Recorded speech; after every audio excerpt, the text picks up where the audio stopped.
Hello everyone, welcome back to this new class. साथी आप सभी का स्वागत है इस नए क्लास में। काफ़ी इंपॉर्टेंट क्लास होने वाले साथियों।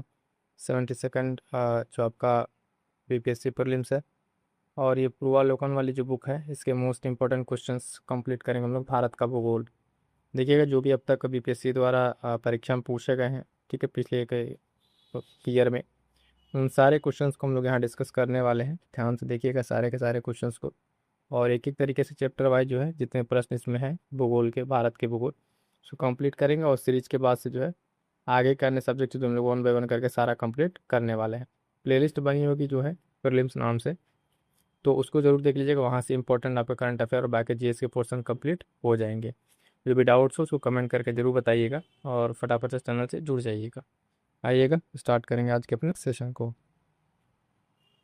करेंगे साथियों, आइएगा भूगोल जो है, भारत का भूगोल स्पेशली हम लोग स्टार्ट करने वाले हैं। भारत का जो क्षेत्रफल है संसार के क्षेत्रफल का 2.4% है, परंतु इसकी जो है पॉपुलेशन जो है वो कितनी है, तो दिए गए ऑप्शंस के अनुसार जो है यहाँ पर सही उत्तर ऑप्शन बी हो जाएगा। ठीक है, वर्तमान में अगर बात करें तो पॉपुलेशन लगभग 17.78% हो चुकी है, लेकिन इस प्रश्न के अनुसार हमारा सही उत्तर ऑप्शन बी हो जाएगा।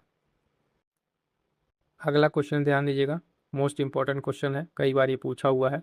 कह रहा है कि निम्नलिखित में से किस राज्य से कर्क रेखा नहीं गुजरती है। कर्क रेखा से अक्सर ये क्वेश्चन पूछ लेता है, तो ध्यान दीजिएगा दिए गए ऑप्शन आपका सही उत्तर हो जाएगा ऑप्शन बी। ठीक है, उड़ीसा से होके नहीं गुजरती है। एक बार ध्यान से सुन लीजिएगा, जो कर्क रेखा है वो भारत के जो है 8 राज्यों से होकर गुजरती है। कितने? 8 राज्यों से। नाम बता दे रहे हैं, ध्यान सुनिएगा इस तरफ से। जो आपका इधर से गुजरात से शुरू कीजिए, ठीक है, गुजरात, राजस्थान, है ना, मध्य प्रदेश, छत्तीसगढ़, झारखंड, पश्चिम बंगाल और त्रिपुरा, और लास्ट में मिजोरम। तो ये 4 राज्य हैं जिनसे होकर ये आपकी रेखा गुजरती है। अगला क्वेश्चन ध्यान दीजिए, कह रहा है भारत विस्तृत है, तो भारत का जो एक्सटेंशन पूछ रहा है यहाँ पे, दिए गए ऑप्शंस में अगर आप बात करेंगे तो कोई भी ऑप्शन आपका यहाँ पर सही नहीं है। ऑप्शन डी हो जाएगा सही उत्तर यहाँ पर, क्योंकि में से कोई नहीं। क्योंकि जो आपका एक्सटेंशन स्टार्ट होता है आपका, वो 37 डिग्री 6 मिनट से स्टार्ट होता है। ठीक है, तो इसमें 37 डिग्री तो दिया हुआ है, लेकिन 6 नहीं है, तो उसको ध्यान रखिएगा। आपका इसमें स्टार्टिंग कहाँ कहाँ से होता है, क्या क्या, तो वो पॉइंट याद रखिएगा। 8 डिग्री, ठीक है, 4 मिनट है, और कितना है 37 और 6। ठीक है, और दूसरा क्या है 68 से स्टार्ट होता है, कितना 68 डिग्री 7 मिनट से 97 डिग्री 25 तक पूर्वी में ये आपका देखने को मिलता है। आइएगा आगे बढ़ेंगे, अगला क्वेश्चन देखेंगे। क्वेश्चन कह रहा साथियों कि निम्नलिखित नगरों में कौन सा नगर कर्क रेखा के उत्तर में अवस्थित है। ठीक है, तो अगर बात करें जो कर्क रेखा आपकी जा रही है, इसके उत्तर में कौन अवस्थित है, तो दिए गए ऑप्शंस में आपका सही उत्तर क्या हो जाएगा ऑप्शन बी, आइजोल जो है इसमें आपका हो जाएगा। सारे के सारे मोस्ट इंपॉर्टेंट क्वेश्चंस है, आपके परीक्षा में सीधे सीधे यहीं से प्रश्न देखने को मिलेंगे। तो जो प्रश्न ना आए पेज लेके बैठिएगा, तो उसको नोट डाउन करते चलिएगा की पॉइंट्स के तौर पे। आगे बढ़ते हैं साथियों, देखते हैं अगला प्रश्न क्या है। तो अगला प्रश्न आप देखिए पूछा हुआ है, कह रहा है कि जो ग्रीनविच माध्य समय है, जीएमटी जिसको कहते हैं, वो भारतीय मानक समय से कितना आगे रहता है। तो ध्यान दीजिएगा, ये जो है लगभग 5.5 घंटा आगे रहता है। कितना? 5.5 घंटा ये आगे रहता है। और भारत में कितना इसका मानक है, तो ध्यान दीजिएगा 82.5। ठीक है, 82.5 जिसको कहते हैं, वो देशांतर इसका मानक यहाँ पर रेखा माना जाता है भारत में। ठीक है, और जो इसकी प्रधान मध्याह्न रेखा है जो 0 डिग्री से पास करती है, ग्रीनविच रेखा के रूप में जो जानी जाती है, वो कहाँ से पास होती है, लंदन के पास ग्रीनविच शो के पास होती है। आगे बढ़ेंगे, अगला क्वेश्चन देखिए क्या कह रहा है, किस रेखांश पर भारतीय मानक समय अपनाया जाता है। तो अभी हमने आपको बताया किस पे माना जाता है, तो 82 डिग्री। ठीक है, किस पे 82.5 जो ईस्ट है, या कई जगह आप देखेंगे 82 हाफ लिखा रहता है, तो इसको भी आपको ध्यान में रखना है। ठीक है, चलिएगा इसी तरीके से मिलता जुलता अगला एक और प्रश्न है। कह रहा भारतीय मानक समय जो आईएसटी ग्रीनविच माध्य समय में कितना अंतर पाया जाता है, तो दिए गए ऑप्शन के अनुसार अगर आप देखेंगे तो लगभग जो है आपको +5 घंटे का यहाँ पर देखने को मिलेगा। ठीक है, चलिएगा आगे बढ़ते हैं साथियों। अगला प्रश्न क्या कह रहा है, बीपीएससी में पूछा हुआ, देखें, इस पठार पर जो है कर्क रेखा तथा भारतीय मानक रेखा एक दूसरे को काटती है। ठीक है, कर्क रेखा और भारतीय मानक रेखा एक दूसरे को काटती हैं, तो वो पॉइंट आपका कौन सा हो जाएगा, ऑप्शन सी क्या हो जाएगा, बघेलखंड इसका सही उत्तर हो जाएगा। ठीक है, चलिए आगे बढ़ेंगे, अगला प्रश्न देखिए क्या कह रहा है। भारत और चीन के बीच की जो सीमा रेखा है उसको क्या कहा जाता है। तो भारत और चीन के बीच की जो सीमा रेखा है उसको कहा जाता है क्या, ऑप्शन ए मैकमोहन रेखा कहा जाता है। ठीक है, ये इसका निर्धारण जो है यहाँ रखेंगे 1914 में ठीक है, 1914 में सर हेनरी मैकमोहन के द्वारा किया गया था। आगे बढ़ेंगे साथियों, फटाफट से देखेंगे अगला क्वेश्चन क्या कह रहा है। म्यांमार के साथ भारत के किन राज्यों की सीमाएं मिलती हैं? म्यांमार के साथ, तो म्यांमार आपको किधर पड़ेगा, तो ये साइड जो नॉर्थ ईस्ट में आप देखेंगे म्यांमार, इधर बांग्लादेश और यहाँ पे साइड आपका म्यांमार। तो कहाँ पे म्यांमार के कौन से राज्यों से जो साइड के आपके हैं उसी से तो बाउंड्री टच करेगी। इसमें देखेंगे आपका दिया त्रिपुरा, त्रिपुरा आपका तीन तरीके से क्या है, बांग्लादेश से घिरा हुआ है। ठीक है, यहाँ पे तो ये आपका कैंसिल हो गया। ठीक है, उसके साथ साथ आपका असम यहाँ दिया हुआ, तो असम को भी हटा दीजिए। तो साइड के आपके राज्य कौन कौन से आपके इसमें बचे? अरुणाचल प्रदेश, नागालैंड, मणिपुर और मिजोरम, जो यहाँ ऊपर से स्टार्ट करेंगे अरुणाचल, नागालैंड, मणिपुर, मिजोरम। तो ये साइड आपके क्या है, देखेंगे ध्यान से तो किससे टच हो रहे हैं, आपके म्यांमार से होंगे। तो सही उत्तर क्या हो जाएगा आपका? ऑप्शन बी जो है यहाँ पर सही उत्तर हो जाएगा, अरुणाचल, नागालैंड, मणिपुर और मिजोरम। आगे बढ़ेंगे साथियों, अगला प्रश्न क्या कह रहा है, ये भी इंपॉर्टेंट है, ध्यान दीजिएगा। निम्नलिखित में से जो देश है किसकी भारत के साथ सबसे अधिक लंबी सीमा है? ठीक है, तो दिए गए ऑप्शंस में देख के आपको बताना है, कई बार ये होता है। तो सबसे यहाँ पे ऑप्शन के हिसाब से सी हो जाएगा, बांग्लादेश, जो सबसे लंबी सीमा रेखा है। क्योंकि जब आप देखते हैं भारत को इस साइड से, ठीक है, यहाँ पे इस वाले रीजन में जो बाउंड्री है, ठीक है, सीमा रेखा है, वो कुछ बहुत ज़्यादा ऐसे जिग जैग है। तो यहाँ पे इसकी अगर लंबाई देखेंगे तो सबसे ज़्यादा हो जाता है किसकी, बांग्लादेश की सबसे ज़्यादा। ऑप्शन सी से उत्तर यहाँ पर हो जाएगा। आइएगा अगला प्रश्न देखेंगे। अगला प्रश्न क्या कह रहा है, भारत के कितने राज्यों की सामान्य सीमा common border Pakistan and Bangladesh के साथ है? तो ऐसा तो पाकिस्तान तो अगर आप देखें इस साइड में आपका पड़ेगा, और बांग्लादेश आपके यहाँ, तो कोई राज्य ऐसा इस तरीके से नहीं है जिसका कॉमन बाउंड्री हो। तो इसमें से उपयुक्त में से एक से अधिक, ये आपका ई सही उत्तर रहता है, उपयुक्त में से कोई नहीं। ठीक है, अगला प्रश्न देखिए, बहुत बेहतरीन प्रश्न है ना। क्या कह रहा है इसको ध्यान से देखिए। कह रहा है कि निम्न कथनों पर विचार कीजिए और सही की पहचान कीजिए। ग्रेटर हिमालय अपनी निरंतरता के लिए जाना जाता है। निम्न हिमालय अपनी व्यापकता और अनुप्रस्थ वादियों के लिए जाना जाता है।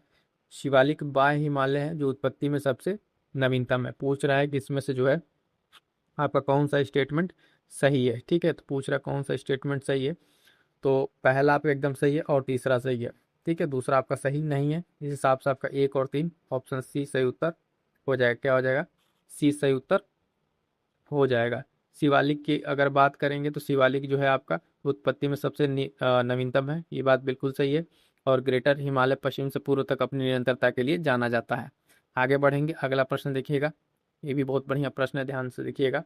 इसमें क्या कह रहा है, कई बार जब इस तरीके से प्रश्न पूछा है तो स्टेटमेंट वाला, तो उसमें कई सारे पॉइंट्स आपको एक साथ पूछ लिए जाते हैं, तो उसको ध्यान रखना रहता है। भारत में भू आकारों की रचना के संबंध में निम्नलिखित कथनों पर मनन कीजिए। कह रहा है संरचनात्मक दृष्टि से मेघालय पठार दक्कन पठार का ही विस्तारित भाग है। कश्मीर घाटी की रचना जो एक समभिन्नति में हुई है। गंगा मैदान की रचना एक अग्रगर्त में हुई है। हिमालय की उत्पत्ति भारतीय प्लेट, यूरोपीय प्लेट तथा चीनी प्लेट का त्रिकोणीय अभिसरण के फलस्वरूप हुई है। अब इसमें से बताना है कौन सा कथन आपका सही है। तो देखिएगा, सही की अगर हम बात करेंगे इसमें कौन कौन सही है, तो पहला आपका बिल्कुल सही है, दूसरा भी सही है और तीसरा भी सही, चौथा गलत है। ये जो भारतीय प्लेट है और इसमें यूरोपीय प्लेट है, इसमें सिर्फ दो ही प्लेट है इस हिमालय की उत्पत्ति में। चीनी प्लेट का आपका कहीं कोई इस तरीके का जिक्र इसमें प्लेट टेक्टोनिक में नहीं देखने को मिलता है। तो चौथा कथन आपका गलत हो जाएगा।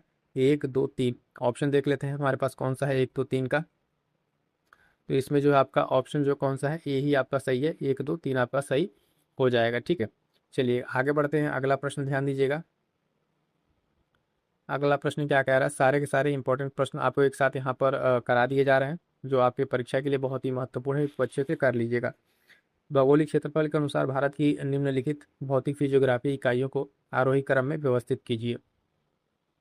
कह रहा है केंद्रीय उच्च भाग है, महान मैदान है, तटीय मैदान है और उत्तरी पर्वत है। तो इसको अगर आप अरेंज करेंगे तो सबसे पहले आपका कौन सा इसमें आएगा, तटीय मैदान आएगा, तीन आएगा। ठीक है, तीन आएगा तटीय मैदान। उसके बाद से आपका क्या आ जाएगा, केंद्रीय उच्च भाग आएगा, तीन के बाद एक आएगा। ठीक है, उसके बाद से आपका हो जाएगा इसमें क्या हो जाएगा, महान मैदान, यानी दो हो जाएगा। फिर आपका चार, तो 31 24 अगर आप कोड देखें कौन सा आपका मिल रहा है, ऑप्शन यहाँ पर सही उत्तर हो जाएगा। आगे बढ़ते हैं, अगला प्रश्न क्या कह रहा है, भारतीय उपमहाद्वीप में जो पूर्व में मूलतः एक भाग था, जो किसका भाग था, जो भारतीय उपमहाद्वीप के पूर्व में, तो ये जो है आप देखेंगे किसका भाग था, तो गोंडवाना लैंड का भाग था। ऑप्शन बी जो है इसका सही उत्तर हो जाएगा, गोंडवाना लैंड सही उत्तर हो जाएगा। आगे बढ़ते हैं, अगला क्वेश्चन देखिएगा। कह रहा दक्षिणी प्रायद्वीप उच्च भूमि का भाग है, ठीक है, इसका भाग है, तो यहाँ पे ध्यान दीजिए, ये भी आपका ऑप्शन हो जाएगा, गोंडवाना लैंड का ये भाग है। इसमें अगर मुख्यतः आप देखें कौन कौन सी चीज़ें हैं इसमें, तो कौन कौन सी स्टेट, तो आपका एमपी आ जाता है, आंध्र प्रदेश, तेलंगाना, है ना, और महाराष्ट्र के कुछ हिस्से आपके आ जाते हैं, जो आपका डेक्कन वाला प्लेटू यहाँ पे इस वाले रीजन में आपको देखने को मिलेगा। आगे बढ़ते हैं, अगला प्रश्न ध्यान दीजिएगा। हिमालय का पर्वत जो पदीय प्रदेश है वो क्या है, तो हिमालय का जो पदीय प्रदेश की बात करेंगे तो आपका कौन सा है, आपको देखने को मिल जाएगा यहाँ पर, आपको ऑप्शन बी शिवालिक से उत्तर हो जाएगा। आगे बढ़िएगा, अगला क्वेश्चन कह रहा है निम्नलिखित श्रेणियों को उत्तर से दक्षिण की ओर क्रम में व्यवस्थित कीजिए। लद्दाख, काराकोरम, पीर पंजाल और जास्कर। इसका सही उत्तर क्या हो जाएगा साथियों, तो सबसे अगर ऊपर की बात करें तो आपका आता है काराकोरम। एक मिनट, क्या करना है हमको, उत्तर से दक्षिण करना है ना, सबसे ऊपर से, तो इसको देखिएगा, सबसे ऊपर से अगर दक्षिण की ओर हम आएंगे, हाँ ठीक है, तो काराकोरम पड़ता है, फिर उसके बाद से लद्दाख, फिर जास्कर, फिर पीर पंजाल। तो 2, 1, 4 और 3, 2, 1, 4, 3 आपका ऑप्शन किसमें मिल जाएगा, ऑप्शन बी में सही उत्तर हो जाएगा। ये सारी की सारी जो आप ये आपके पर्वत श्रेणियाँ हैं, अगर आप देखेंगे भारत के मैप पे अगर जाएं, तो ये ऊपर वाला जो रीजन है, इस तरीके से यहाँ पे आपको चारों तरीके से देखने को मिलेंगे। कई बार ये अलग अलग परीक्षाओं में पूछा गया है, तो इस क्रम को अच्छे से याद रखिएगा। अगला क्या कह रहा है, शिवालिक श्रेणी का निर्माण हुआ है। शिवालिक श्रेणी का जो है निर्माण जो हुआ है, तो शिवालिक श्रेणी का निर्माण कब हुआ है, तो ध्यान दीजिएगा, ये आपका हुआ है ऑप्शन डी सेनोजोइक में हुआ है। कब, सेनोजोइक में आपको देखने को मिला है। आगे बढ़ेंगे साथियों, अगला प्रश्न देखिएगा। कह रहा है कि सोमेश्वर श्रेणी निम्नलिखित पर्वत श्रेणियों में से किसका एक भाग है। सोमेश्वर श्रेणी निम्नलिखित पर्वत श्रेणियों में से किसका एक भाग है, तो ध्यान दीजिएगा, ये जो आपका किसका भाग है, तो ऑप्शन डी शिवालिक श्रेणी का भाग है। क्या है, ऑप्शन डी शिवालिक श्रेणी का भाग है। आगे बढ़ेंगे, अगला प्रश्न कह रहा है भारत के कुल भूमि क्षेत्र में पर्वतों का हिस्सा है। जितने भी साथी हमारे देख रहे हैं, फटाफट से एक बार वीडियो को लाइक कर दीजिएगा और अपने साथियों तक शेयर कर दीजिएगा। अब इसके बाद से कौन सा अगला आपका सब्जेक्ट कराया जाए, आप कमेंट जरूर कर दीजिएगा, ठीक है, तो उसके लिए आपको क्लास प्रॉपर जितने क्वेश्चंस की प्रैक्टिस है आपको यहाँ पर करा दी जाएगी। अगला क्वेश्चन है भारत के कुल भूमि क्षेत्र में पर्वतों का हिस्सा कितना है, तो ध्यान दीजिएगा, यहाँ पर जो इसका सही उत्तर हो जाएगा, है ना, क्या हो जाएगा, ऑप्शन ए हो जाएगा, लगभग 30% जो है यहाँ पर देखने को मिलेगा। कितना, लगभग 30% यहाँ पर आपको देखने को मिलेगा। आगे बढ़ेंगे, अगला प्रश्न क्या कह रहा है, बृहत हिमालय अर्थात हिमाद्री के पूर्वी छोर पर है, तो इसके पूर्वी छोर पर क्या है, तो अगर आप देखें पूर्वी छोर पर आपका क्या मिलेगा, नामचा बरवा मिलेगा। क्या मिलेगा, नामचा बरवा, डी सही उत्तर आपका हो जाएगा। अगला प्रश्न देखिए क्या कह रहा है। अगला प्रश्न कह रहा है यहाँ पे साथियों कि निम्न हिमालय पर्वत श्रेणियों में से किस पर्वत श्रेणी को अटल टनल पार करती है, तो जो अटल टनल है वो आपके पूर्वी पीर पंजाल को पार करती है। किसको, पूर्वी पीर पंजाल को पार करती है। आगे बढ़ेंगे, अगला प्रश्न देखिएगा। कह रहा है कि अटल सुरंग जो है रोहतांग हिमाचल प्रदेश की लंबाई कितनी है, ठीक है, तो जो अटल सुरंग है उसकी लंबाई की अगर बात करें 9.02 किलोमीटर, ये बीपीएससी प्रीलिम्स में पूछा था 67th वाले में। अगला प्रश्न क्या कह रहा है, तो इसको भी ध्यान दीजिएगा। कह रहा है कि जो जिला सुरंग निम्नलिखित में से किन स्थानों को जोड़ेगा, जो जिला सुरंग निम्नलिखित में से किन स्थानों को जोड़ेगा, तो ध्यान दीजिएगा, ये श्रीनगर और लेह को जोड़ेगा। किसको साथियों, श्रीनगर और लेह को जोड़ेगा। आगे बढ़ेंगे, अगला प्रश्न देखिएगा। निम्नलिखित पर्वत श्रेणियों में से कौन गंगा के मैदान एवं दक्कन पठार को विभाजित करती है, ठीक है, तो कौन करेगा इसमें, तो ध्यान दीजिएगा, विंध्याचल श्रेणी, ठीक है, विंध्याचल श्रेणी जो है गंगा के मैदान और दक्कन के पठार को डिवाइड करेगी, ठीक है। विंध्याचल श्रेणी जब आप बात करते हैं, यहाँ पर जो विंध्याचल श्रेणी है, तो इधर क्या करता है, गंगा के मैदान ऊपर, है ना, गंगा यमुना दोआब, और नीचे जब यहाँ पिंद और सतपुड़ा रीजन जिस तरीके से पड़ता है, यहाँ पे पिंद रीजन जो है आपका क्या करता है, ये दक्षिण और उत्तर के इन भागों को क्या करता है, आपस में ये डिवाइड करता है। आगे बढ़ेंगे, अगला प्रश्न क्या कह रहा है। कन्याकुमारी से सटी पहाड़ियां हैं, कन्याकुमारी से सटी जो है कौन सी पहाड़ियां हैं, तो ध्यान दीजिएगा, यहाँ पर जो है आपकी कार्डमम की पहाड़ियां हैं। कौन सी, कार्डमम की पहाड़ियां जो है कन्याकुमारी से सटी पहाड़ियां हैं। आगे बढ़ेंगे, अगला प्रश्न ध्यान दीजिएगा। कह रहा है कि अन्नामलाई इलायची की पहाड़ियाँ और जो पालनी की पहाड़ियाँ हैं ये मिलती हैं। ये तीनों की तीनों आपको मिलती हुई दिखेंगी कहाँ पर? तो ये अनाईमुडी में आपको देखने को मिलेंगी। अनाईमुडी में इनका क्या है, जंक्शन है। बात करेंगे जब आप देखेंगे यहाँ पे, तो इस वहाँ पे आपकी अनाईमुडी में तीनों की तीनों पहाड़ियाँ जो है आपको क्या है, मिलती हुई यहाँ पर दिखेंगी, ट्राई जंक्शन बनाती हुई। अगला प्रश्न कह रहा है निम्नलिखित किस पहाड़ी पर पूर्वी घाट पश्चिमी घाट मिलता है? ठीक है, तो किस पहाड़ी पर ये आपको मिलता हुआ देखने को मिलेगा? तो आपको नीलगिरी की जो पहाड़ियाँ हैं वहाँ पर ये आपको देखने को मिलेगा कि पूर्वी घाट और पश्चिमी घाट आपस में मिलते हुए। ठीक है, जो आपका ये रीजन है ना, पश्चिमी घाट और पूर्वी घाट, तो यहाँ पे आके आपको मिलते देखेंगे कहाँ, नीलगिरी की पहाड़ियों पर ये देखते हुए मिलेंगे आपको। आगे बढ़िएगा, अगला प्रश्न है, फटाफट से देखिएगा। ये जो सारे प्रश्न आपको हम करा रहे हैं ये सब के सब परीक्षाओं में पूछे और उसी से बेस पे क्वेश्चन आपको देखने को मिलते हैं। तो आप क्या कीजिएगा, जो प्रश्न ना आए उसको आप एक रफ पेज जैसे लेके नोट करते चलिएगा, क्योंकि इस तरीके से रिवीजन करेंगे तो चीज़ें तो आपने बहुत बार पढ़ रखी है, लेकिन एमसीक्यू के तौर पर जब आप रिवीजन करें तो उस चीज़ों को नोट करते हुए चलें। अगला फिर से पूछा हुआ है इसी पर क्वेश्चन को, जहाँ पूर्वी और पश्चिमी घाट मिलते हैं वो कौन सी पहाड़ियाँ? तभी हमने आपको बताया कौन सी पहाड़ियाँ हैं साथ में, तो वो नीलगिरी की पहाड़ियाँ देखने को मिल जाएंगी। सी सही उत्तर हो जाएगा। अगला क्वेश्चन क्या कह रहा है कि भारतीय समुद्र शास्त्रियों ने अरब सागर के तल में बंबई से पश्चिम दक्षिण पश्चिम में लगभग 455 किलोमीटर दूर एक नए 1505 मीटर ऊंचे पर्वत की खोज की है। इस पर्वत का नाम रखा गया है। तो इस पर्वत का नाम जो है अगर आप देखें तो रमन सागर पर्वत रखा गया। ऑप्शन बी सही उत्तर हो जाएगा। आगे बढ़ेंगे, अगला क्वेश्चन देखेंगे क्या कह रहा है। महाराष्ट्र एवं कर्नाटक में पश्चिमी घाट कहलाते हैं। ठीक है, तो इस वाले रीजन में आप देखेंगे महाराष्ट्र और कर्नाटक वाले रीजन में इसको क्या कहते हैं, तो सह्याद्री के नाम से जाना जाता है। किसके नाम से? सह्याद्री के नाम से जाना जाता है। ठीक है, आगे बढ़ेंगे, अगला क्वेश्चन क्या कह रहा है। भारत की सर्वोच्च जो पर्वत चोटी है वो कौन सी है? भारत की सर्वोच्च पर्वत चोटी कौन सी है? तो ध्यान दीजिएगा, केटू गार्डविन आस्तीन आपको यहाँ पर नाम देखने को मिल जाएगा। ठीक है, ये जो है कहाँ पर स्थित है? केटू गार्डविन आस्तीन काराकोरम जो श्रेणी है, काराकोरम श्रेणी अभी बताया वहाँ पे स्थित है, और भारत के केंद्र शासित प्रदेश लद्दाख में स्थित है, जबकि ये पीओके वाले रीजन में आपको देखने को मिलेगा। आगे बढ़ेंगे, अगला प्रश्न क्या कह रहा है। भारत की सबसे ऊंची पर्वत श्रेणी को क्या कहते हैं? तो दिए गए ऑप्शन में आपको क्या है, केटू को यहाँ पर सही उत्तर माना गया है। आगे बढ़ेंगे, अगला प्रश्न कह रहा है कि हिमालय पर्वत की निम्नलिखित चोटियों में से कौन सी भारत में नहीं? ठीक है, भारत में कौन सा नहीं है, कौन सी पर्वत चोटियाँ यहाँ पर आपको देखने को मिल जाएंगी? तो धौलागिरी जो है आपको क्या है, भारत में नहीं है। धौलागिरी जो है ये आपके कहाँ पर स्थित है? तो आपके नेपाल में स्थित है। कहाँ पर? नेपाल में स्थित है।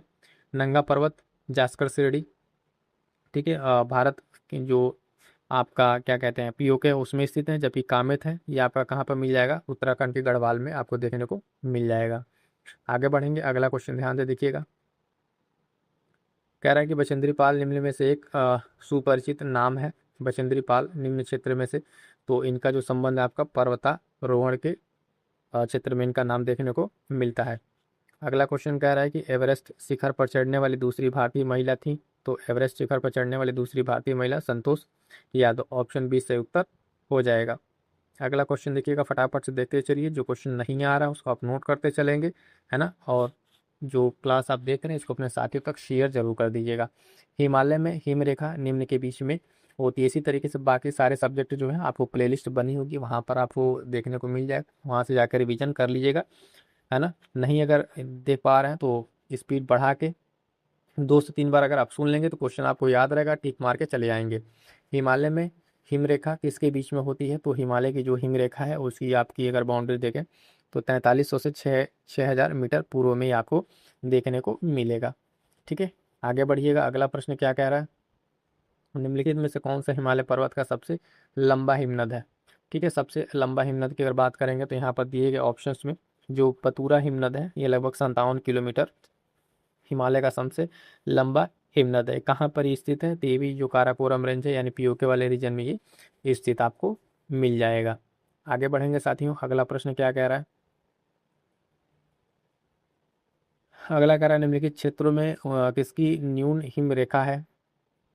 तो अगर न्यून हिम रेखा की बात करेंगे तो यहाँ पे सबसे ऑप्शन क्या हो जाएगा, आल्प्स क्षेत्र जो है यहाँ पर क्या है, न्यून हिम रेखा आपको देखने को मिल जाएगी। अगला क्वेश्चन देखिए क्या पूछा हुआ है। इसको स्किप कर दिए, इसमें क्वेश्चन को जो है इसको डिलीट किया गया था। आगे बढ़ते हैं। अगला क्वेश्चन है, कह रहा है कि अगला क्वेश्चन में लिखा पानी हिमनद भारत के किस जो निम्नलिखित क्षेत्र है उसमें किस राज्य में स्थित है। तो ये आप ध्यान दीजिएगा, यहाँ पर कोई आपका क्षेत्र नहीं, इसमें भी एरर दिया था। ये अरुणाचल में लिखा पानी दर्रा है, तो लिखा पानी हिमनद की यहाँ पे बात कर रहा है। ठीक है, तो इसको थोड़ा सा इसमें गड़बड़ हो गया था, हिमनद लिख दिया था, जबकि ये क्या है, लिखा पानी दर्रा होना चाहिए था। ठीक है, तो इस हिसाब से भी उपयुक्त में से कोई नहीं। ठीक है, यहाँ पे ही सही उत्तर हो जाएगा इसका। जबकि अगर बात करें तो इसको ध्यान से समझ लीजिएगा, अरुणाचल प्रदेश में जो स्थित है वो लिखा पानी दर्रा है। क्या है, दर्रा है, लिखा पानी दर्रा। यहाँ पे हिमनद की बात कर रहा, तो ऐसा ऐसा कुछ नहीं है, तो ई सही उत्तर हो जाएगा, उपयुक्त में से कोई नहीं। आगे बढ़िएगा, अगला क्वेश्चन क्या कह रहा है, भारत के अतिरिक्त प्रायद्वीपीय पर्वत निर्मित हुए हैं। जो भारत के अतिरिक्त प्रायद्वीपीय पर्वत है वो निर्मित हुए हैं, तो आपके कहाँ पे निर्मित हुए हैं, तो सेनोजोइक महाकल्प में ये आपके विकसित हुए हैं। किसमें, ध्यान दीजिएगा, सेनोजोइक वाले महाकल्प में विकसित हुए हैं। अगला क्वेश्चन क्या कह रहा है, दंडकारण्य क्षेत्र किस राज्य में स्थित है। दंडकारण्य क्षेत्र जो है किस राज्य में स्थित है आपका, तो ध्यान दीजिएगा, ये आपका स्थित है कहाँ पर। दंडकारण्य दिए गए ऑप्शन में अगर आप देखेंगे तो उड़ीसा, छत्तीसगढ़, आंध्र प्रदेश, तेलंगाना। तो उपयुक्त में से एक से अधिक में हो जाएगा, यानी ई हो जाएगा आपका। ठीक है, दंडकारण्य के लिए सही उत्तर ई हो जाएगा। आगे बढ़ेंगे साथियों, अगला क्वेश्चन देखिए क्या कह रहा है, कह रहा है कि निम्न में से कौन सा मेघालय पठार का अंश नहीं है। निम्न में कौन सा मेघालय पठार का अंश नहीं है, तो ध्यान दीजिएगा, इसमें ऑप्शंस क्या क्या हैं उस हिसाब से आपका क्या हो जाएगा। भुवन की पहाड़ियाँ जो है, ये भुवन की पहाड़ियाँ मेघालय पठार में नहीं है, ये कहाँ पे है, मिजो हिल्स में है। कहाँ पे, मिजो हिल्स का ये आपका हिस्सा है, तो इसको आपको ध्यान में रखना है। गारो खासी जानती आप जानते हैं मेघालय का पार्ट है, तो आपका उसमें से आपका सही उत्तर उसमें से मिल जाएगा ए। अगला क्वेश्चन है, मालनाड क्षेत्र का संबंध निम्नलिखित में भारत के किस पठार से है। तो मालनाड का क्षेत्र कह रहे हैं तेलंगाना, महाराष्ट्र, कर्नाटक। ठीक है, और क्या है, उपयुक्त में से एक से अधिक। तो ये जो मालनाड का क्षेत्र है आपके कर्नाटक पठार से इसका संबंध है, सी सही उत्तर हो जाएगा। ठीक है, अगला प्रश्न देखिए, कह रहा है भारत की तट रेखा की बात कर रहा है, तो ध्यान दीजिएगा, अब ये तट रेखा चेंज हो गई। दिए गए ऑप्शंस में उस समय जो क्वेश्चन था लगभग 75 से 16 के आसपास था, तो भी ऑप्शंस में नहीं था, लेकिन अभी वाला याद कर लीजिएगा। तट रेखा कितनी हो गई है भारत की, 11,000 लगभग 98। ठीक है, 11,098 किलोमीटर के आसपास ही आपकी है। इसको ध्यान रखिएगा, लगभग 11,000 भी दिया रहेगा, तो वहाँ पे आंसर आप टिक कर लीजिएगा। अगला क्वेश्चन से क्या कह रहा है, भारत की तटीय सीमा तट से कितने समुद्री मील किमी तक समुद्र की ओर फैली हुई है। सही उत्तर हो जाएगा ऑप्शन सी, 12 नॉटिकल माइल्स जो है आपका समुद्री मील यहाँ पर देखने को मिलेगा। आगे बढ़ेंगे, अगला क्वेश्चन आ जाइएगा, लक्षद्वीप टापू अवस्थित है। लक्षद्वीप टापू कहाँ अवस्थित है, तो ध्यान दीजिएगा, सही उत्तर क्या हो जाएगा, ऑप्शन है दक्षिण पश्चिम भारत में। ऑप्शन ए सही उत्तर होगा, दक्षिण पश्चिम भारत में ये स्थित है। अगला क्वेश्चन कह रहा है लक्षद्वीप में कितने द्वीप हैं। तो लक्षद्वीप में अगर द्वीप की बात करें तो लगभग यहाँ पर कितने 36 जो है यहाँ पे आपको देखने को मिल जाएगा, 36 द्वीप देखने को मिल जाएंगे। यहाँ पे अगर आप बात करेंगे तो मिनी काय और 9 डिग्री चैनल आपको यहाँ पे देखने को मिलता है, इस चीज़ को भी आपको ध्यान में रखना है। अगला क्वेश्चन क्या कह रहा है, द्वीप द्वीपों का समूह लक्षद्वीप ये कैसा है। तो आप इसको जानते रहिए, प्रवाल उत्पत्ति टाइप का है ये, है ना, इसको ध्यान रखेंगे। अगला क्वेश्चन पूछ रहा है इसी तरीके से, निम्नलिखित में से किस क्षेत्र में प्रवाल भित्ति नहीं पाई जाती है। तो कैम्बे की खाड़ी में ये नहीं पाई जाती है, बाकी तीन में ध्यान रखिएगा, मन्नार, लक्षद्वीप, मिनिकॉय और कच्छ की खाड़ी में क्या है, प्रवाल भित्ति पाई जाती है। नहीं की बात किया है तो कैम्बे की खाड़ी में आपको ये देखने को नहीं मिलेगा। ठीक है, आगे आ जाइएगा, अगला प्रश्न क्या कह रहा है, उत्तराखंड का कौन सा जिला तिब्बत सीमा से नहीं लगता है। तो उत्तराखंड का जो है आपका अल्मोड़ा जिला जो है ये क्या है, तिब्बत सीमा से साझा नहीं करता है।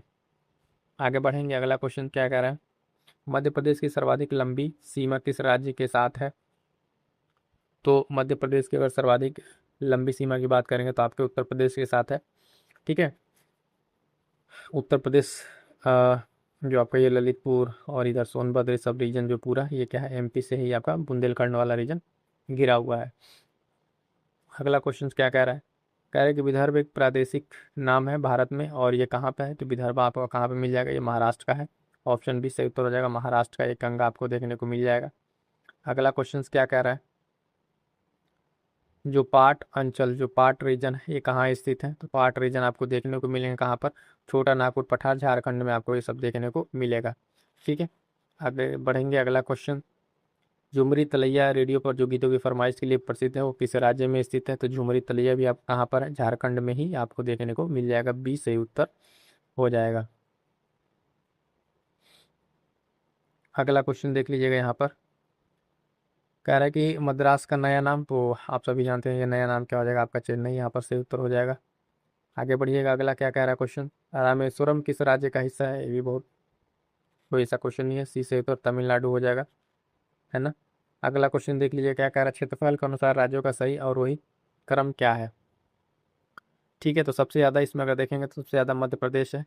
ठीक है, मध्य प्रदेश के बाद से आपका आएगा क्या आएगा? उत्तर प्रदेश। ठीक है, 3 4 देख लीजिए, 3 4 आपका कौन सा है? 3 4 डी में आपका मिल जाएगा, डी मिल जाएगा 3 4। ठीक है, तो इस तरीके से आपको उसको अरेंज कर लेना है। आगे बढ़ेंगे, अगला क्वेश्चन क्या करें, क्षेत्रफल के क्रम में भारत के 3 बड़े राज्य किसके अनुसार? क्षेत्रफल के अनुसार। तो सबसे पहले राजस्थान, मध्य प्रदेश, महाराष्ट्र, उत्तर प्रदेश, इस तरीके से नाम आपको देखने को मिलते हैं। 3 ही हमसे पूछा है, तो राजस्थान, मध्य प्रदेश और महाराष्ट्र हो जाएगा। इसके बाद से क्या है, चौथे पर आपका यूपी है। क्या है? यूपी। पॉपुलेशन में आएगा तो ध्यान दीजिएगा यूपी पहले पर आ जाएगा। आगे बढ़ेंगे, अगला प्रश्न क्या कह रहा है, असम कुल मिलाकर कितने राज्यों एवं केंद्र शासित क्षेत्रों से घिरा हुआ है? ठीक है, तो इसको ध्यान दीजिएगा, असम काफी इंपॉर्टेंट हो जाता है इस बाउंड्री लाइन के हिसाब से, तो 7 हो जाएगा। कितने? 7 हो जाएगा यहाँ पे से उत्तर। अगला क्वेश्चन क्या कह रहा है, भौगोलिक क्षेत्र की दृष्टि से भारत के निम्न जिलों में से कौन सा जिला सबसे बड़ा है? तो यहाँ पर देखिएगा, सबसे बड़ा जिला आपका कच्छ का जिला है, जो गुजरात में आपको देखने को मिलेगा। ठीक है, वर्तमान में अगर देखें तो लेह लद्दाख आपका हो जाता है, क्या हो जाएगा?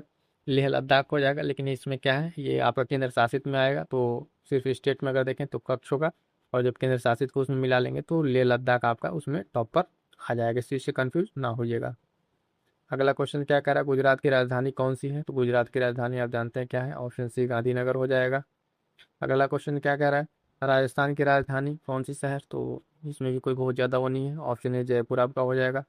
आगे बढ़िएगा फटाफट से, उत्तर पूर्वी भारत का स्कॉटलैंड कौन सा है? उत्तर पूर्वी भारत का, तो ऑप्शन डी मेघालय आपका सही उत्तर हो जाएगा, यहाँ पे इसको ध्यान रखिएगा। अगला क्वेश्चन कह रहा है कि चेरापूंजी स्थित है, चेरापूंजी आप जानते हैं कहाँ पर स्थित है? ये भारत के पूर्वी राज्यों में स्थित है, राज्य मेघालय में। तो आपका सही उत्तर क्या जाएगा? ऑप्शन सी, सबसे ज़्यादा बारिश, सर्वाधिक वर्षा वाला, है ना, विश्व में मौसिन राम जो है आपका यहीं पे चेरापूंजी में वाले स्थान में ही आपको देखने को मिल जाएगा। क्लियर है? चलिएगा आगे बढ़ते हैं फटाफट से, और कुछ क्वेश्चन देख लेते हैं यहाँ पर। क्वेश्चन क्या कह रहा है कि भारत के निम्नलिखित भागों में द्रविड़ियन प्रजाति मुख्यतः कहाँ संकेंद्रित है? तो ये आप जान लीजिए कहाँ पर, ये दक्षिण भारत में संकेंद्रित है। आगे बढ़िएगा, अगला क्वेश्चन क्या कह रहा है, अगला क्वेश्चन क्या कह रहा है, निम्नलिखित में से किस राज्य में जनजातीय समुदाय की पहचान नहीं की गई है? तो यहाँ पर आपका ऑप्शन सी क्या हो जाएगा, हरियाणा से उत्तर हो जाएगा। अगला इंपॉर्टेंट क्वेश्चन क्या कह रहा है, गद्दी जो लोग हैं, निवासी हैं, जो गद्दी ट्राइब्स है, ये आपको कहाँ देखने को मिल जाएगी? तो गद्दी ट्राइब्स आपको जो है हिमाचल प्रदेश में देखने को मिल जाएगी। आगे बढ़ेंगे, अगला क्वेश्चन क्या कह रहा है, बोडो निवासी हैं, तो बोडो कहाँ के निवासी हैं? तो बोडो आपको मिल जाएगा गारो पहाड़ी के अंतर्गत जो है आपको देखने को मिल जाएंगे। गारो जनजाति आपके कहाँ से रिलेटेड है? तो मेघालय से रिलेटेड है। कहाँ से? मेघालय से रिलेटेड, इसको आपको ध्यान में रखना है। आगे बढ़िएगा, अगला क्वेश्चन क्या कह रहा है कि भील जाति कहाँ पाई जाती है? भील जाति कहाँ पाई जाती है? तो आपको भील जाति मिल जाएगी कहाँ पे? महाराष्ट्र में आप देखने को मिल जाएगी। अगला क्वेश्चन से ध्यान दीजिएगा, कह रहा है कि निम्नलिखित में से जो जनजातियां और राज्य कौन सी जोड़ी सही नहीं है? तो यहाँ पर ध्यान दीजिएगा, आपका टोडा केरल जो है ये सही नहीं। टोडा आपको कहाँ मिल जाएगा? टोडा तमिलनाडु, टोडा TN तमिलनाडु, TT याद रखेंगे तो आपका क्वेश्चन गलत नहीं होगा। अगला क्वेश्चन क्या कह रहा है कि भरमौर जनजाति किस प्रांत में स्थित है? तो ये आपको मिल जाएगा कहाँ पे? हिमाचल प्रदेश में देखने को मिल जाएगी। अगला क्वेश्चन देख लीजिएगा, मणिपुरी जो कि उसकी मध्य घाटी में संकेंद्रित जो गैर अनुसूचित लोगों को कहा जाता है, तो वहाँ का आपको अभी चर्चा में भी हाल फिलहाल में थे कुकी मैती, तो वहाँ की ये मैती हो जाएगा जो मध्य घाटी में स्थित है। ध्यान दीजिएगा, कह रहा है कि गंगा के जो मैदान है को एक रूप में वर्णित किया गया है, तो गंगा का जो मैदान है उसको किस रूप में वर्णित किया गया है? ध्यान दीजिएगा, सही उत्तर हो जाएगा ऑप्शन सी, जियोसिंक्लाइन के रूप में इसको क्या किया गया, वर्णित किया गया है। जियोसिंक्लाइन यानी भूसन्नति गर्त के रूप में इसको वर्णित किया गया। इसका निर्माण जो है हिमालय पर्वतमाला निर्माण प्रक्रिया के दौरान हुआ था। क्लियर है। चलिए अगला क्वेश्चन देखते हैं क्या कह रहा है। अगला क्वेश्चन है, गंगा की जो जलोढ़ मृदा की गहराई भूमि सतह के नीचे लगभग कितनी है। ठीक है, तो ये ध्यान दीजिएगा, यहाँ पे जो आपको लगभग 6000 मीटर तक होती है। कितनी? 6000 मीटर तक जो है यहाँ पर देखने को आपको मिलेगी। निकटतम उत्तर यही है, तो यहाँ पे ये सही उत्तर माना गया है। आगे बढ़ेंगे, गंगा नदी से रिलेटेड अगला क्वेश्चन, निम्नलिखित में से कौन सा अलकनंदा और भागीरथी संगम का स्थल है। तो ध्यान दीजिएगा, ये क्वेश्चन कई बार पूछा जा चुका है। सही उत्तर हो जाएगा ऑप्शन डी, देवप्रयाग। क्या हो जाएगा? देवप्रयाग जो है, जो यहाँ पे अलकनंदा और भागीरथी संगम का स्थल है। बाकी जो पंच प्रयाग है उसको भी आपको ध्यान में रखना है। ठीक है, चलिए आगे बढ़ेंगे, अगला क्वेश्चन देखते हैं फटाफट से। अगला फिर से कह रहा है, अलकनंदा भागीरथी कहाँ मिलकर गंगा नदी बनाती हैं। तो ये आपको क्या हो जाएगा? ऑप्शन डी, देवप्रयाग सही उत्तर हो जाएगा। चलिए आगे बढ़ते हैं साथियों, अगला क्वेश्चन देखते हैं क्या कह रहा है।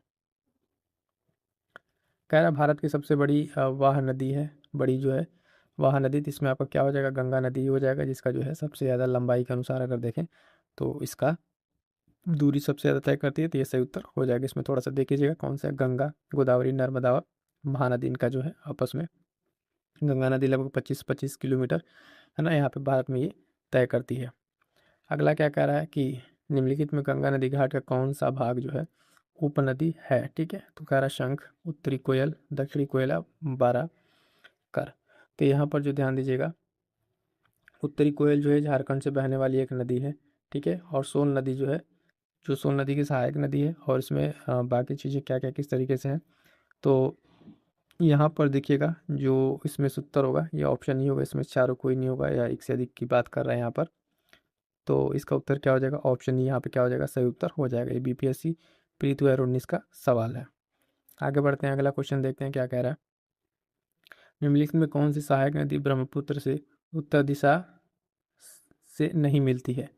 तो जो ब्रह्मपुत्र नदी आ रही है उसमें उत्तर और दक्षिण से जो सहायक नदियाँ मिलती हैं, तो इसमें कह रहा है कौन सा नहीं है। तो ध्यान दीजिए, कह रहा है सुबनसिरी है। ठीक है, सुबनसिरी, बेलसिरी और मानस, उपयुक्त में से एक से अधिक या एक उपयुक्त में से कोई नहीं। तो ध्यान दीजिए, उत्तर से मिलने वाली जो सहायक नदियाँ हैं उनमें आपका सुबनसिरी है ना, सुबनसिरी के बाद से बेलसिरी और मानस। ठीक है, इसमें क्या हो जाएगा? सही उत्तर जो है ऑप्शन ई हो जाएगा, इनमें से कोई नहीं। ठीक है, इनमें से कोई नहीं क्यों हो जाएगा? क्योंकि तीनों की तीनों जो नदियाँ हैं इसमें देखेंगे आप, ब्रह्मपुत्र में उत्तर से ही आके मिलती हैं। आगे बढ़ेंगे साथियों, अगला क्वेश्चन देखेंगे क्या कह रहा है इसमें। दुनिया का सबसे बड़ा नदी द्वीप कौन सा है? मोस्ट इंपॉर्टेंट क्वेश्चन, कई बार रिपीटेड है। तो ध्यान दीजिएगा, यहाँ पे जो है ऑप्शन बी, माजुली द्वीप, जो आपके ब्रह्मपुत्र नदी में बनता है। ये आपका विश्व का सबसे बड़ा नदी द्वीप के रूप में इसको जाना जाता है। अगला कह रहा है कि भारत में यरलंग जांगबो जो ये नदी है, अलग अलग जगह पर अलग अलग नाम से जानी जाती है। तो इसको भारत में किस नाम से जाना जाता है? तो ये आपकी ब्रह्मपुत्र नदी है, ऑप्शन सी से उत्तर हो जाएगा। ठीक है, इसको भारत में ब्रह्मपुत्र नदी के नाम से जाना जाता है। आगे बढ़ेंगे, अगला क्वेश्चन कह रहा है, तिब्बत में मानसरोवर झील के पास किस नदी का उद्गम स्रोत है। तो ध्यान दीजिएगा, जो मानसरोवर झील है वहाँ से आपके ब्रह्मपुत्र, सतलज और सिंधु तीनों के तीनों निकलते हैं। तो ऑप्शन डी सही उत्तर हो जाएगा। इस प्रश्न को ध्यान रखिएगा, इंपॉर्टेंट है ना। आगे बढ़ते हैं, अगला क्वेश्चन क्या कह रहा है, मानस नदी किस नदी की उपनदी है। मानस नदी किस नदी की उपनदी है? तो ध्यान दीजिएगा, ब्रह्मपुत्र का। ऑप्शन डी क्या हो जाएगा? ब्रह्मपुत्र की ये सहायक नदी है। आगे बढ़ते हैं साथियों, अगला क्वेश्चन क्या कह रहा है, कौन सी नदी रिफ्ट घाटी या भ्रंश जो द्रोणी है, फॉल्ट थ्रू, उससे होकर बहती है। तो दिए गए नदियों में कौन सा हो जाएगा? आपका नर्मदा नदी। ठीक है, यहाँ पे क्या है, रिफ्ट वैली से होकर बहती है, तो ये आपका सही उत्तर हो जाएगा। आगे बढ़ते हैं साथियों, अगला क्वेश्चन देखेंगे। इसमें क्या है, सोन नदी महानदी निकलती है, तो यहाँ पर जो है सोन, नर्मदा तथा महानदी निकलती हैं। तो देखिए, तीनों नदियों में जो है अगर आप देखें तो सोन और नर्मदा दो नदियां अमरकंटक से निकलती हैं। और महानदी जो है, महानदी का उद्गम कहाँ से है? इसका सिहावा पहाड़ी से है। महानदी कहाँ से है? सिहावा पहाड़ी से। तो इस हिसाब से क्वेश्चन डिलीट हुआ था। ठीक है, तो इसको स्किप कर देगा, लेकिन पॉइंट जानते रहिएगा कि इन दो नदियों का उद्गम स्थल अमरकंटक है, सोन नर्मदा, और महानदी कहाँ से है? सिहावा से। कहाँ से? सिहावा से। इस पॉइंट को ध्यान में रखिएगा। आगे बढ़ते हैं, अगला क्वेश्चन क्या कह रहा है, कि पश्चिम की ओर प्रवाहित होने वाली नदियां हैं, ठीक है, जो आप देखते हैं ईस्ट ये वेस्ट की तरफ और ईस्ट की तरफ प्रवाहित होने वाली नदियां हैं, तो इसमें आपकी कौन कौन सी नदियां, नर्मदा, ताप्ती और एक और ऑप्शन में क्या है आपकी राप्ती, ठीक है। तो यहाँ पे देखिएगा ऑप्शन 1 और 2 केवल सही उत्तर हो जाएगा। नर्मदा और ताप्ती जो है आपके वेस्ट फ्लोइंग रिवर्स है। एक और नदी है जो इधर बहती है, वो कौन सी है, इसके साथ साथ माही है। कौन नदी है, माही नदी है, जो आपके वेस्ट फ्लोइंग की तरफ फ्लो करती है। आगे बढ़ेंगे साथियों, फटाफट से जितने साथी देख रहे हैं एक बार वीडियो को लाइक कर दीजिएगा, अपने साथियों को ये जरूर कर लीजिएगा। इसी तरीके से सारे सब्जेक्ट से इंपॉर्टेंट क्वेश्चन आपको यहाँ पर कवर करा दिए जाएंगे। कावेरी नदी कौन से राज्यों से होकर गुजरती है? तो कावेरी नदी जो है आप देखेंगे ये कौन से राज्यों से होकर गुजरती है, तो आपके कर्नाटक, केरल और तमिलनाडु। कावेरी नदी की अगर आप बात करेंगे तो यहाँ कर्नाटक से निकल के, ठीक है, कर्नाटक, केरल, ठीक है, और उसके साथ साथ कहाँ से, तमिलनाडु से होकर, ट्राई जंक्शन होकर तीनों से बहती है। तो इसको ध्यान रखिएगा कावेरी को, ठीक है। कर्नाटक, केरल, तमिलनाडु, बी सही उत्तर हो जाएगा। आगे बढ़ेंगे, अगला क्वेश्चन क्या कह रहा है, तेल नदी निम्नलिखित नदी में से किसकी सहायक नदी है? तो तेल नदी ऑप्शन दिया हुआ कह रहा है कि बागमती, घाघरा, गंडक, कमला। ध्यान दीजिए तेल नदी जो है ये सहायक नदी है किसकी, महानदी की। किसकी, महानदी की सहायक नदी है। तो दिए गए ऑप्शंस में से नहीं है, तो आपका ई सही उत्तर हो जाएगा यहाँ पे, उपयुक्त में से कोई नहीं, ठीक है। महानदी की अन्य सहायक नदियों के बारे में अगर आपको बताएं तो उसमें एक नदी आती है शिवनाथ, ठीक है, जोंक, है ना, उसके साथ हसदेव, अभी हाल फिलहाल में देखें ये भी चर्चा में था, हसदेव के जंगल, और ईब और मांड, ये सब क्या है, महानदी की सहायक नदी। उसी में एक नदी आती है तेल नदी, इसको आपको ध्यान में रखना है। आगे बढ़िएगा, अगला क्वेश्चन क्या कह रहा है, निम्नलिखित नदियों में से कौन पूर्व की ओर प्रवाहित नहीं होती है? अब देखिए क्या कह रहा है, पूर्व की ओर प्रवाहित नहीं होती, इधर की तरफ प्रवाहित नहीं होती है। तो कह रहा है गंगावली, नर्मदा, गोदावरी और कृष्णा। तो इसमें सही उत्तर क्या हो जाएगा, ऑप्शन जो देखिए, जो कौन सी नदियाँ पूर्व की ओर प्रवाहित नहीं होती हैं, ठीक है, पूर्व से पश्चिम से पूर्व की ओर प्रवाहित होती हैं। बंगाल का जो नर्मदा, गंगा वाली नदियाँ पश्चिम से पूर्व की ओर, ठीक है। तो इसमें अगर हम देखें, देखिएगा पूर्व की ओर प्रवाहित होने वाली नदी आपकी सॉरी, हाँ, कृष्णा पूर्व में आपके गोदावरी हो जाएगी जो पूर्व की तरफ जाएगी, और कौन सी हो जाएगी आपकी कृष्णा नदी, ये आपके वेस्ट से ईस्ट की तरफ जाएगी, ईस्ट की तरफ फ्लो करेगी। और नर्मदा आपकी जो है, नर्मदा आपके यहाँ से निकल के पश्चिम की तरफ जाएगी, और गंगावली भी निकल के आपके पश्चिम की तरफ जाती है। तो इस हिसाब से आपका आंसर क्या हो जाएगा, इसमें ई हो जाएगा, यानी उपयुक्त में से एक से अधिक इसमें सही उत्तर हो जाएगा, ठीक है। नदियों का क्रम जो है आप जब भी पढ़ते हैं तो ध्यान रखें कौन नदियाँ ईस्ट की तरफ जा रही है, कौन वेस्ट की तरफ जा रही हैं, और उनकी सहायक नदियों को भी ध्यान रखिएगा।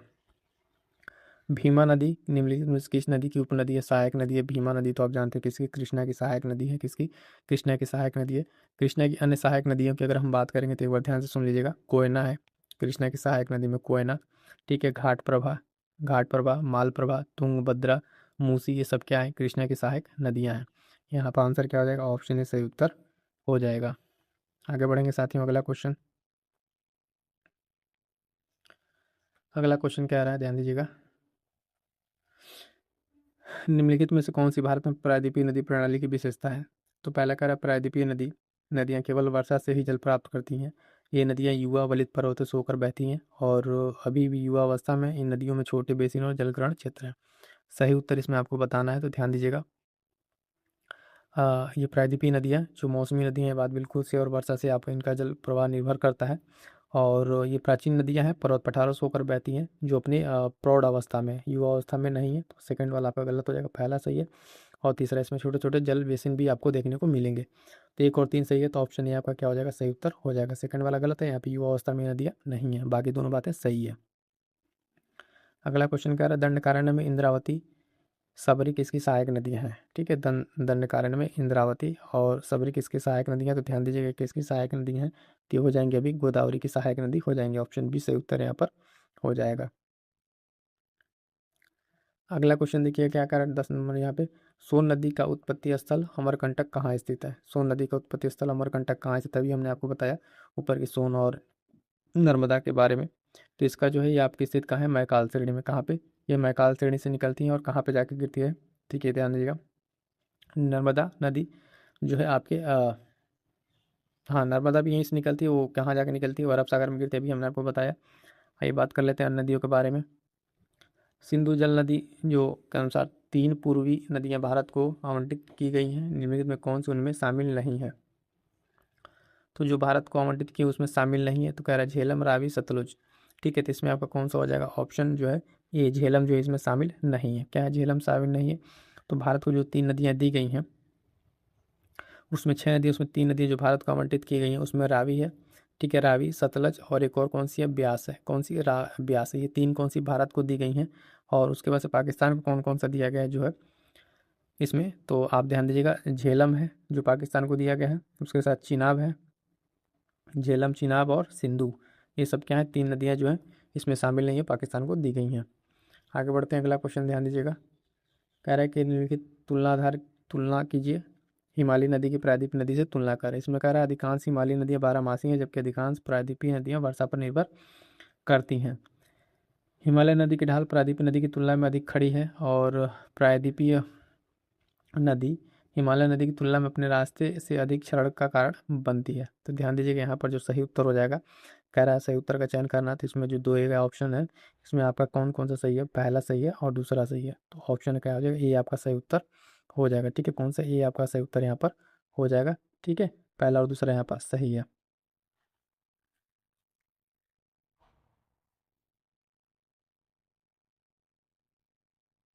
अगला क्वेश्चन क्या कर रहा है, ध्यान दीजिएगा। दुनिया का सबसे बड़ा नदी द्वीप तभी हमने देखा कौन सा है, आपका माजुली है, इसमें कोई डाउट नहीं होना चाहिए। अगला क्वेश्चन देख लिए फटाफट से, जितने सारे हम लोग थोड़े तेज़ी से क्वेश्चन को देखते हुए चल रहे हैं ताकि ज़्यादा से ज़्यादा क्वेश्चनों की प्रैक्टिस हम लोग क्या कर सकें, सेशन में कर सकें। अगला क्वेश्चन क्या कह रहा है, भारत में चंद्रा और भागा नदियाँ किस क्षेत्र में बहती हैं। तो ध्यान दीजिएगा ये दोनों नदियाँ आपके कहाँ बहती हैं, लाहौल घाटी में बहती हैं। कहाँ पे, लाहौल घाटी में, हिमाचल प्रदेश के लाहौल घाटी में प्रवाहित होती हैं। अगला क्वेश्चन देखेंगे साथियों, क्या कह रहा है, निम्नलिखित में से कौन सी नदियाँ बंगाल की खाड़ी में गिरती हैं। तो देख के बता दी इसमें फटाफट से, कौन सी नदियाँ बंगाल खाड़ी में, गंगा भी गिरती है, ब्रह्मपुत्रा गोदावरी भी, महानदी कृष्णा कावेरी भी, ये भी नदी आती हैं। लूनी नर्मदा ताप्ती ये नहीं जाती है आपके।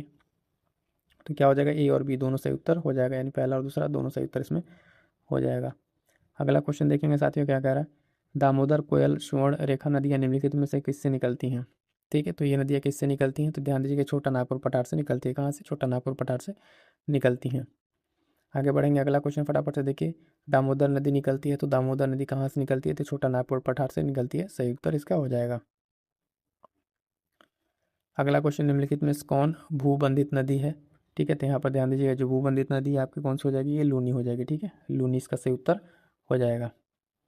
अगला क्वेश्चन है साथियों, कावेरी जल विवाद है। तो कावेरी जल विवाद किसके किसके बीच में, कर्नाटक और तमिलनाडु के बीच में है। कर्नाटक और तमिलनाडु के बीच में जो है यहाँ पे ये विवाद आपको देखने को मिलता है, कावेरी जल विवाद। अगला क्वेश्चन इसमें क्या कह रहा है, राजस्थान और गुजरात में बहने वाली लूनी नदी का उद्गम स्थल है। तो इसका उद्गम स्थल कौन सा है, पुष्कर घाटी। कौन सा है, पुष्कर घाटी, ठीक है, कौन सा, पुष्कर घाटी इसका सही उत्तर हो जाएगा। राजस्थान और गुजरात में बहने वाली लूनी नदी का उद्गम स्थल पुष्कर घाटी। अगला क्वेश्चन है, निम्नलिखित नदियों में से सबसे बड़ा जलग्रहण क्षेत्र किसका है। ठीक है, सबसे बड़ा जलग्रहण क्षेत्र किसका है, तो दिया गया ऑप्शन है इसके अनुसार आपका कौन सा हो जाएगा यहाँ पर, जैसे काली नदी, पेरियार और पुनानी में, इसमें जो जलग्रहण क्षेत्र आपकी बात करें तो पुनानी का सबसे बड़ा जलग्रहण क्षेत्र हो जाएगा, बी सही उत्तर हो जाएगा। अगला क्वेश्चन है, सूची मिलान करने के लिए दिया हुआ, सूची 1 और सूची 2। तो 4 कंकर, कायल और मांड और पंजाब का मैदान, सब सारी चीज़ें दिया हुआ है, तो यहाँ पर ध्यान दीजिएगा। 4 जो है आपका ए, इसका ये होगा आपका डेल्टा, ठीक है, और बी कंकर है आपका बांगर हो जाएगा, कायल आपका क्या हो जाएगा, सी का चौथा तटीय मैदान और मांड क्या है आपका पंजाब का मैदान। तो इस तरीके से आप देखें, ए का दूसरा और बी का तीसरा, तो ए का दूसरा बी का तीसरा आपके ऑप्शन बी में मिल जाएगा। इस हिसाब से आपका कौन सा हो जाएगा, ऑप्शन बी, ये वाला उत्तर आपका सही हो जाएगा। क्लियर है, चलिए आगे बढ़ते हैं, अगला क्वेश्चन देखते हैं। ये हमने आपको अभी बताया, ठीक है, 4 डेल्टा, कंकर बांगर, कायल, तंडे और मांड मैदान, पंजाब का मैदान। अगला क्वेश्चन क्या कह रहा है, सुवर्णरेखा नदी किस गांव के पास निकलती है। तो ध्यान दीजिए, गांव पूछ रहे हैं यहाँ पे, नगरी एक गांव होता है। छोटा नागपुर पठार रांची के पश्चिम से निकलती है, झारखंड राज्य के जो रांची के निकट पे एक गांव है, वहाँ से ये निकल के आगे बढ़ती है। और इसी पे एक इंपॉर्टेंट जलप्रपात है सुवर्णरेखा पर, कौन सा, हुंडरू, हुंडरू जलप्रपात है, कई बार परीक्षा में पूछा जा चुका है, तो इसको ध्यान रखिएगा, हुंडरू जलप्रपात। अगला क्वेश्चन क्या कह रहा है, कौन सी नदी भारत और नेपाल के बीच सीमा बनाती है। तो फटाफट से बता दीजिए कौन सा हो जाएगा, इसमें काली नदी हो जाएगा। क्या हो जाएगा, ऑप्शन बी, काली नदी जो है लिपुलेख दर्रे के निकट जो है यहाँ से निकलती है और ये भारत और नेपाल के बीच सीमा बनाती है। अगला क्वेश्चन क्या कह रहा है साथियों, डीवी द्वीप की सरिताओं के मध्य स्थित है? तो ध्यान दीजिएगा, इसका सही उत्तर हो जाएगा कृष्णा। क्या हो जाएगा? कृष्णा जो नदी है वो जिला वहाँ पे स्थित है, कृष्णा जिले में स्थित है। वहाँ नाम भी, वहाँ डेल्टा क्षेत्र भी है, कृष्णा नदी नदी भी है, उस पर क्या कहते हैं डैम भी है, बहुत सारी चीज़ें हैं, तो उसको आपको ध्यान में रखना है। ठीक है, अगला क्वेश्चन क्या कह रहा है? निम्नलिखित नदी में से कौन से एक अन्य से अलग है? तो अन्य से अलग आपकी देखिए तुंगभद्रा, पेनगंगा, महानदी और नर्मदा। तो नर्मदा आपकी अलग हो जाएगी।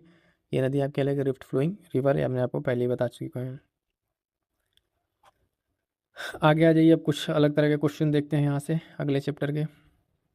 गंगा नदी किनारे जो बसे शहर है उसमें सबसे बड़ा शहर कौन सा है? तो आपका कौन सा है? कानपुर है, उत्तर प्रदेश में बसा ये कानपुर सबसे बड़ा शहर यहाँ पर दिए गए ऑप्शन के हिसाब से हो जाएगा। अगला क्वेश्चन ध्यान से देखिएगा, कह रहा है कि निम्न में से कौन सा शहर गंगा नदी किनारे स्थित नहीं है? स्थित पूछ रहा है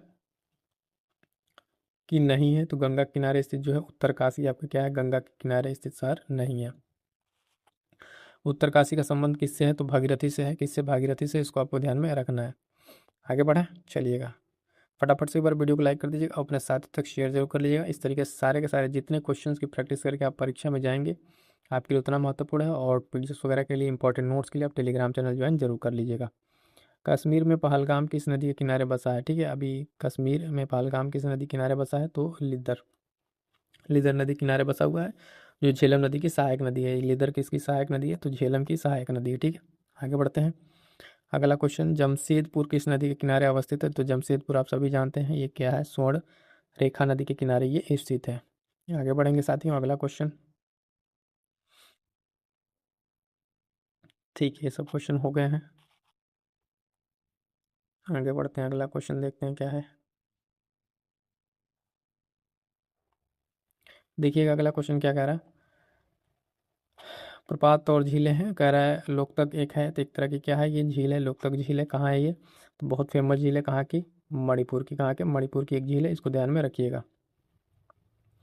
अगला क्वेश्चन, एशिया का सबसे बड़ा जलप्रपात जो हुंड्रू है, जलप्रपात कहाँ पे स्थित है या फिर किसके पास स्थित है? तो आप जानेंगे कहाँ पे, ये रांची पे होगा। कहाँ पे? रांची। वही फिर से आपको बता दें, स्वर्ण रेखा जो नदी है उसी पर ये स्थित है। अगला क्वेश्चन है, हुंड्रू प्रपात निर्मित है तो आपको कौन सी स्वर्ण रेखा नदी पे? ठीक है, ऑप्शन सी से उत्तर यहाँ पर हो जाएगा। फटाफट से आंसर करके आगे बढ़ेंगे, हुंड्रू जलप्रपात। अगला क्वेश्चन देख लीजिए क्या कह रहा है, जलप्रपात और नदी के जोड़ों में कौन सा सुमेलित नहीं है? तो देख के बता दें इसमें कौन सा जो है, जो करा सरावती, कपिलधारा, कावेरी, धुआंधार, गोदावरी। तो उसमें देखिएगा उपयुक्त में से एक से अधिक जो है इसमें क्या है, हमें लग रहा है सुमेलित नहीं है। जैसे कि जोग आपका सरावती है, ठीक है, कपिल धारा जो है आपके ये नर्मदा पर है। कहाँ पे है? नर्मदा पर। कावेरी पर नहीं है कपिल धारा। और इस तरीके से धुआंधार जो है ये आपको गोदावरी पर नहीं है। कहाँ पे है? नर्मदा पर है। तो पूछा था कौन सा सुमेलित नहीं है, तो इसमें एक से अधिक है, तो उपयुक्त में से एक से अधिक डी यहाँ पे सही उत्तर हो जाएगा। क्यों होगा ये भी बता दिया। कपिल धारा आपके किस पर है? ठीक है, कपिल धारा बताया आपके नर्मदा पर है, और धुआंधार भी किस पे है? नर्मदा पर है। ठीक है, आगे बढ़ेंगे, अगला क्वेश्चन क्या कह रहा है ध्यान दीजिएगा, किस नदी पर शिव समुद्रम जलप्रपात स्थित है? तो शिव समुद्रम आपके किस पे? कावेरी पर स्थित है। कहाँ पे साथियों? कावेरी पर स्थित है, इसको ध्यान में रखिएगा। अगला क्वेश्चन ध्यान दे लीजिएगा, यहाँ पे एक और इम्पोर्टेंट है, कह रहा है कि निम्नलिखित में से कौन सी मीठे पानी की झील है? ठीक है, तो चिल्का, सांबर, उलर, लोकटक। तो दिए गए विकल्पों में जो है उलर और लोकटक ये मीठे पानी की झील है, उलर और लोकटक। तो दो हैं इसमें, तो इस हिसाब से हमारे क्या हो जाएगा? ऑप्शन ही, यानी एक से अधिक यहाँ पर सही उत्तर हो जाएगा। आगे बढ़ेंगे, अगला क्वेश्चन मानसून से रिलेटेड जलवायु वाले पे आ गए। अब हम लोग इसको देख लेते हैं फटाफट से क्या क्या क्वेश्चन यहाँ से पूछे गए हैं। तो ध्यान दीजिएगा, कह रहा है कि भारत में मानसून सीजन में अधिकांश चक्रवाती की उत्पत्ति होती है, तो कब होती है? तो आप देखिएगा 10 डिग्री उत्तर, 15 डिग्री उत्तरी अक्षांशों के मध्य यहाँ पर होती है। 20 सही उत्तर हो जाएगा। अगला क्वेश्चन देखिएगा फटाफट से, कह रहा है निम्नलिखित में कौन सी वायुमंडलीय विशेषता भारतीय ग्रीष्म मानसून के प्रदर्शन से संबद्ध है? तो ध्यान दीजिएगा यहाँ पर जो है उष्णकटिबंधीय पूर्वी जेट स्ट्रीम, ITC जेट का खिसकना, तिब्बती उच्च और लानिना, इसमें लगभग लगभग एक से ज़्यादा ऑप्शन है इसमें, तो ई वाला सही उत्तर यहाँ पर हो जाएगा। ठीक है, सेकंड का ई है। इसमें देख लीजिए क्या क्या फीचर्स आपके हैं, तो आपका उष्णकटिबंधीय भी है, ITC जेट का खिसकना, तिब्बती और लालिना, सबके सभी इसमें आपको देखने को मिल जाएंगे। अगला क्वेश्चन है, भारतीय मानसून मौसमी विस्थापन से इंगित है, जिसका कारण है? तो इसका कारण क्या है? तो ध्यान दीजिएगा, स्थल तथा समुद्र का जो विभेदी तापन है, ऑप्शन ए यहाँ पर सही उत्तर हो जाएगा। यानी जो वाटर और यहाँ पे लैंड का जो अलग अलग टेम्परेचर है, तो इससे क्या होता है, ये मानसून को क्या करता है? डिस्प्लेस करता है। आगे बढ़ेंगे, अगला क्वेश्चन क्या कह रहा है कि हैदराबाद में दक्षिण पश्चिम मानसून की वापसी का सामान्य तिथि क्या है। तो ध्यान दीजिएगा, यहाँ पर सामान्य तिथि इस तरीके से कुछ नहीं है, 15 से अक्टूबर थी लेकिन 14 कर दी गई है। तो इस हिसाब से ऑप्शन में अगर आप देखें तो कई लोग बी भी लगा रहे थे लेकिन अब 14 है, तो इस हिसाब से क्या लगा देंगे, ऑप्शन ई यहाँ पे आयोग ने सही उत्तर माना है। अगला क्वेश्चन, अमृतसर एवं शिमला लगभग एक ही अक्षांश पर स्थित है, उनकी जलवायु में भिन्नता का कारण क्या है। तो देखिएगा उनकी ऊंचाई में भिन्नता, ठीक है, समुद्र तल से इनकी ऊंचाई में भिन्नता, लैटिट्यूड जो आपका अक्षांश या लैटिट्यूड का जो भी है आपका, तो वो चीज़ सेम होने के बाद भी इनकी ऊंचाई में भिन्नता इसका कारण बनता है। आगे बढ़ेंगे फटाफट से, अगला क्वेश्चन देखिएगा, मानसून का निवर्तन इंगित होता है किस तरीके से होता है। यहाँ पर ध्यान दीजिएगा, साफ आकाश से बंगाल की खाड़ी में अधिक दाब पर स्थित स्थल पर तापमान बढ़ने से। तो यहाँ पर सही उत्तर इसका क्या है, केवल ऑप्शन ए यहाँ पर सही उत्तर हो जाएगा, साफ आकाश से। आगे बढ़ेंगे, अगला क्वेश्चन क्या कह रहा है, निम्नलिखित में से भारत का कौन सा तट उग्र उष्णकटिबंधीय चक्रवातों से सबसे अधिक प्रभावित है। तो ध्यान दीजिएगा यहाँ पर कौन सबसे अधिक प्रभावित है, तो कोरोमंडल प्रभावित है, यहाँ पे बी सही उत्तर हो जाएगा। अगला क्वेश्चन निम्नलिखित में कौन सा एक सबसे सूखा स्थान है। तो सूखा स्थान सबसे अगर आप देखें तो यहाँ पे लेह आपका सही उत्तर हो जाएगा, ऑप्शन सी जो है लेह इसमें सही उत्तर हो जाएगा। लेह क्या है, सबसे सूखा स्थान दिया गया ऑप्शन में हो जाएगा। अगला क्वेश्चन क्या कह रहा है, ध्यान दीजिएगा, भारत का सबसे शुष्क स्थान, तो फिर से आ गया वही ऑप्शन इसमें, तो क्या हो जाएगा आपका लेह हो जाएगा, वही आपके अभी रिसेंट के एग्जाम में 23 वाले में पूछा गया था। अगला क्वेश्चन क्या कह रहा है, भारत में शक्तिशाली एल नीनो कारण है। तो जो एल नीनो है, ये एल नीनो क्या करेगा भारत में, तो सूखा लाएगा जी, ला नीना रहेगा, ला रहेगा तो मौसम सही रहेगा, एल लगेगा तो एल लग जाएंगे, ड्रॉट हो जाएगा, ठीक है। तो इससी क्या हो जाएगा यहाँ पर आपका सही उत्तर हो जाएगा, सूखा लाएगा यहाँ पे। आज ये वर्षा से रिलेटेड कुछ क्वेश्चन देख लेते हैं। भारत की सर्वाधिक वर्षा मुख्यतः प्राप्त होती है, तो किससे प्राप्त होती है। तो ध्यान दीजिएगा, ये भारत की मुख्यतः वर्षा दक्षिण पश्चिम मानसून से, किससे, दक्षिण पश्चिम मानसून से प्राप्त होती है। फटाफट से क्वेश्चन का आंसर करेंगे, आगे बढ़ेंगे। अगला क्वेश्चन है प्यारे साथियों, देखिएगा, कह रहा है निम्नलिखित में से कहाँ अक्टूबर और नवंबर के महीने में भारी वर्षा होती है। तो भारी वर्षा आपके कोरोमंडल तट पर होती है, बी सही उत्तर हो जाएगा, ठीक है। चलिए आगे बढ़ते हैं, अगला क्वेश्चन देखिए साथियों, जितने हैं सारे के सारे इंपॉर्टेंट क्वेश्चन है और आप लोग कहीं ना कहीं बार पढ़े रहते हैं इस चीज़ को, तो कोशिश ये है कि थोड़ा सा फास्ट तरीके से ना क्वेश्चन रीड करें, ऑप्शन देख के आगे बढ़ते चलें, ताकि आपके ज़्यादा से ज़्यादा क्वेश्चन की प्रैक्टिस हो सके। तो इसलिए इस चीज़ों को थोड़ा सा कॉपरेट कीजिएगा, और आप लोग जो क्वेश्चन ना है उसको नोट डाउन जरूर कर लीजिएगा, हाँ ये पॉइंट पे कंफ्यूज हो रहे थे, इस क्वेश्चन को नोट कर लेना है।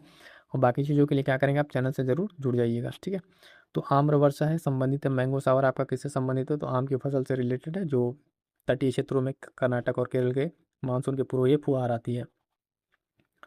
अगला क्वेश्चन है साथियों, ग्रीष्म जो के अंत में पूर्व मानसून होती है, जो केरल और कर्नाटक में समान घटना, इसे स्थानीय रूप में किस नाम से जाना जाता है। तो ये आपका क्या है, ये मैंगो शावर, उसी के बारे में डिटेल करके अलग तरीके से पूछा हुआ है। अगला क्वेश्चन क्या कह रहा है, राजस्थान में बहुत कम वर्षा होती है क्योंकि, इसका कारण क्या है कि, तो देखिएगा यहाँ पे हवाएं जो है किसी प्रकार की बाधाओं को पार नहीं करती हैं, जिसके कारण ठंडा होने के कारण आवश्यक ऊंचाई प्राप्त नहीं होती, ठीक है। तो इसी यहाँ पे कारण है राजस्थान में बहुत कम वर्षा का, ठीक है, हवाएं सीधे सीधे क्या होती है, निकल जाती हैं। अगला क्वेश्चन है साथियों, क्या कह रहा है इसमें, भारत में जिन क्षेत्रों में शुष्क भूमि कृषि की जाती है उनमें वार्षिक वर्षा कितने से कम होती है। तो ध्यान दीजिएगा यहाँ पर क्या हो जाएगा, 75 से कम हो यहाँ पर देखने को मिलता है, सी डी से उत्तर हो जाएगा। अगला क्वेश्चन है साथियों, जब बहता हुआ पानी चिकनी मिट्टी को काटता है और गहरे चैनल बनाता है तो क्या होता है। तो यहाँ पे जब बनाता है इस तरीके से, उसको क्या कहते हैं, गली कटाव कहते हैं, क्या कहते हैं, गली कटाव कहते हैं। आगे बढ़ेंगे, शीतकालीन वर्षा से देख लीजिए, क्वेश्चन थोड़ा सा डिस्प्यूटेड है तो इसको स्किप करेंगे, ठीक है। आगे बढ़ते हैं, अगला क्वेश्चन प्राकृतिक आपदा से रिलेटेड, यहाँ पे आपको मिलान करना है। प्राकृतिक आपदाएं जैसे बाढ़ हो गया, भूकंप, सूखा, चक्रवात और किस किस जोन में आता है, इसको आपको देख के बताना है। तो आइए इसके डायरेक्ट मिलान को आपको दिखा देते हैं, इसमें क्या चीज़ें किस तरीके से हैं। तो देखिए, बाढ़ जो है आपका क्या, उत्तर प्रदेश तथा बिहार के मैदान, भूकंप आपका हिमालय का जो गिरिपद क्षेत्र है, सूखा आपका मध्य पूर्वी भारत, और आपका चक्रवात झारखंड, उत्तर उड़ीसा। तो ये आपकी प्राकृतिक आपदाएं और रीजन है, इसको आपको ध्यान में रखना है। अगला क्वेश्चन कर रहा है, निम्नलिखित में से कौन सा भूस्खलन जो प्राप्त प्रोन नहीं है। तो यहाँ पर जो रीजन आपका उपयुक्त में से कोई नहीं होगा, पश्चिमी घाट, पूर्वी घाट, हिमालय, सब के सब क्या है आपके, यहाँ पर जो भूस्खलन प्रवृत्ति की दशाएं पाई जाती हैं, यहाँ पर यहाँ इस चीज़ का खतरा है। ये ऐसा नहीं कि यहाँ पे कोई ऐसा इसमें रीजन नहीं है जहाँ पे ना हो। तो इसका सही उत्तर क्या हो जाएगा, ऑप्शन ही सही उत्तर हो जाएगा। अब आ जाइएगा साथियों, हम लोग बात कर लेते हैं कुछ मिट्टियों से रिलेटेड कुछ क्वेश्चंस देख लेते हैं, फटाफट से आगे बढ़ेंगे। निम्नलिखित में से किस राज्य में काली मिट्टी पाई जाती है। तो काली मिट्टी अगर आप देखें तो 1 सदी का हमें लग रहा है, काली मिट्टी एक आपका क्या, कर्नाटक, गुजरात और इस रीजन में तो मिल ही जाएगी। तो काली मिट्टी का अगर रीजन देखें तो कर्नाटक और गुजरात 2 ऑप्शन मिली गए, उत्तराखंड तो छोड़ दी। तो इस हिसाब से क्या हो जाएगा, हमारा ऑप्शन क्या हो जाएगा, डी सही उत्तर हो जाएगा। उपयुक्त में से एक से अधिक सही उत्तर हो जाएगा। आगे बढ़ेंगे, अगला क्वेश्चन क्या कह रहा है। काली मिट्टी के लिए निम्नलिखित में इसकी शब्दावली का प्रयोग होता है। तो रेंगुर, बांगर, काली, कपास वाली मिट्टी, खादर। तो आई थिंक इसमें जो है आपका क्या हो जाएगा, काली मिट्टी के लिए शब्दावली का प्रयोग होता है। तो इसमें देखेंगे क्या हो जाएगा आपका, ई हो जाएगा, क्योंकि रेंगुर और काली मिट्टी कपास वाली भी इसका नाम कहा जाता है। तो ई इसका सही उत्तर हो जाएगा। अगला क्वेश्चन देखिए इंपॉर्टेंट है, वही कह रहा है रेंगुर किसका नाम है। तो रेंगुर आपका काली मिट्टी का नाम हो जाएगा। ऑप्शन सी से उत्तर हो जाएगा। फटाफट से रिवीजन करते चलेंगे, आगे बढ़ेंगे। जो लोग लाइक नहीं की वीडियो को लाइक जरूर कर दीजिएगा। रेंगुर मिट्टी सबसे ज़्यादा है, तो रेंगुर मिट्टी सबसे ज़्यादा आपके कहाँ पाई जाती है, तो ये भी ध्यान रखिएगा, आपके महाराष्ट्र में पाई जाती है काली मिट्टी। आगे आ जाइए, जलोढ़ मिट्टी के बारे में थोड़ा कुछ देख लेते हैं। निम्नलिखित में कौन सी मिट्टी नदियों द्वारा निर्मित है। तो यहाँ पे आपका सही उत्तर कौन सी, जलोढ़ मिट्टी जो है नदियों के द्वारा निर्मित होती है। गंगा के मैदान की पुरानी कछारी मिट्टी क्या कहलाती है। तो जो पुरानी कछारी मिट्टी वो आपकी बांगर हो जाती है, नई वाली क्या हो जाती है, खादर हो जाती है। और भावर आप जानते हैं गिरिपथ के उसमें पाया जाता है। तो आपका क्या हो जाएगा, बी सही उत्तर यहाँ पर हो जाएगा। आगे बढ़ते हैं, अगला क्वेश्चन। दुमट्टी लोम जो मिट्टी है इसका कौन सा कण इसमें मिलता है। ध्यान दीजिएगा, इसमें सभी प्रकार के कण मिलेंगे, यानी जो आप में बालू कण, पांचू कण और चिकना कण सबके सब उसमें आपको मिलेंगे। तो इसमें जो मिट्टी के कण हो जाएंगे सभी प्रकार के, इसमें सही उत्तर हो जाएगा। अगला क्वेश्चन है, मिट्टी में जो डाइवर्सिटी है, यानी करेवा मिट्टी किस खेती के लिए प्रसिद्ध है। तो मोस्ट इंपॉर्टेंट क्वेश्चन है, कई बार पूछा जा चुका है अलग अलग परीक्षाओं में। तो सही उत्तर हो जाएगा ऑप्शन बी जो है आपका केसर, यहाँ पर सही उत्तर हो जाएगा। अगला क्वेश्चन क्या कह रहा है साथियों, ध्यान दीजिएगा। करेवा मिट्टी का जो जाफरान केसर के लिए स्थानीय प्रकार से उत्पादन के लिए उगाई जाती है, ये आपकी किस रीजन में पाई जाती है। तो कश्मीर, हिमालय में ये पाई जाती है। अगला क्वेश्चन है साथियों, मिट्टी की जो कोशिका है, इस मिट्टी की जो केशिका में कैपिलरी सबसे अधिक होता है। तो ध्यान दीजिएगा, चिकनी मिट्टी में सबसे अधिक आपको देखने को मिलता है। आगे बढ़ेंगे, अगला क्वेश्चन कर रहा है, वृक्ष की जड़ों को मृदा से पानी कैसे मिलता है। तो ध्यान दीजिएगा, ये आपको मिलता है केशिका जल के कारण। ठीक है, केशिका जल के कारण ये आपको देखने को मिलता है। आगे बढ़ेंगे साथियों, अगला क्वेश्चन क्या कह रहा है, ध्यान दीजिएगा। किस राज्य में सबसे अधिक लेटराइट मिट्टी है। फटाफट से आंसर करेंगे, कहाँ पे लेटराइट मिट्टी अधिक है। तो ध्यान दीजिएगा, यहाँ पे लेटराइट मिट्टी आपके कहाँ हो जाएगी, दिए गए ऑप्शन में आपके मेघालय में सबसे ज़्यादा सही उत्तर हो जाएगा। अगला क्वेश्चन ध्यान दीजिएगा, निम्नलिखित में से किस मृदा का उपयोग आमतौर पर ईंटों के लिए किया जाता है। तो यहाँ पर जो आपकी कौन सी मिट्टी, लेटराइट मिट्टी का उपयोग किया जाता है। बी सही उत्तर यहाँ पर क्या हो जाएगा, आपका सही उत्तर हो जाएगा। अगला क्वेश्चन, जो पौधे नमक युक्त मिट्टी मुक्त हैं उन्हें क्या कहते हैं। नमक युक्त जो मिट्टी मुक्त हैं उन्हें हेलोफाइट कहते हैं। क्या कहते हैं, हेलोफाइट कहते हैं।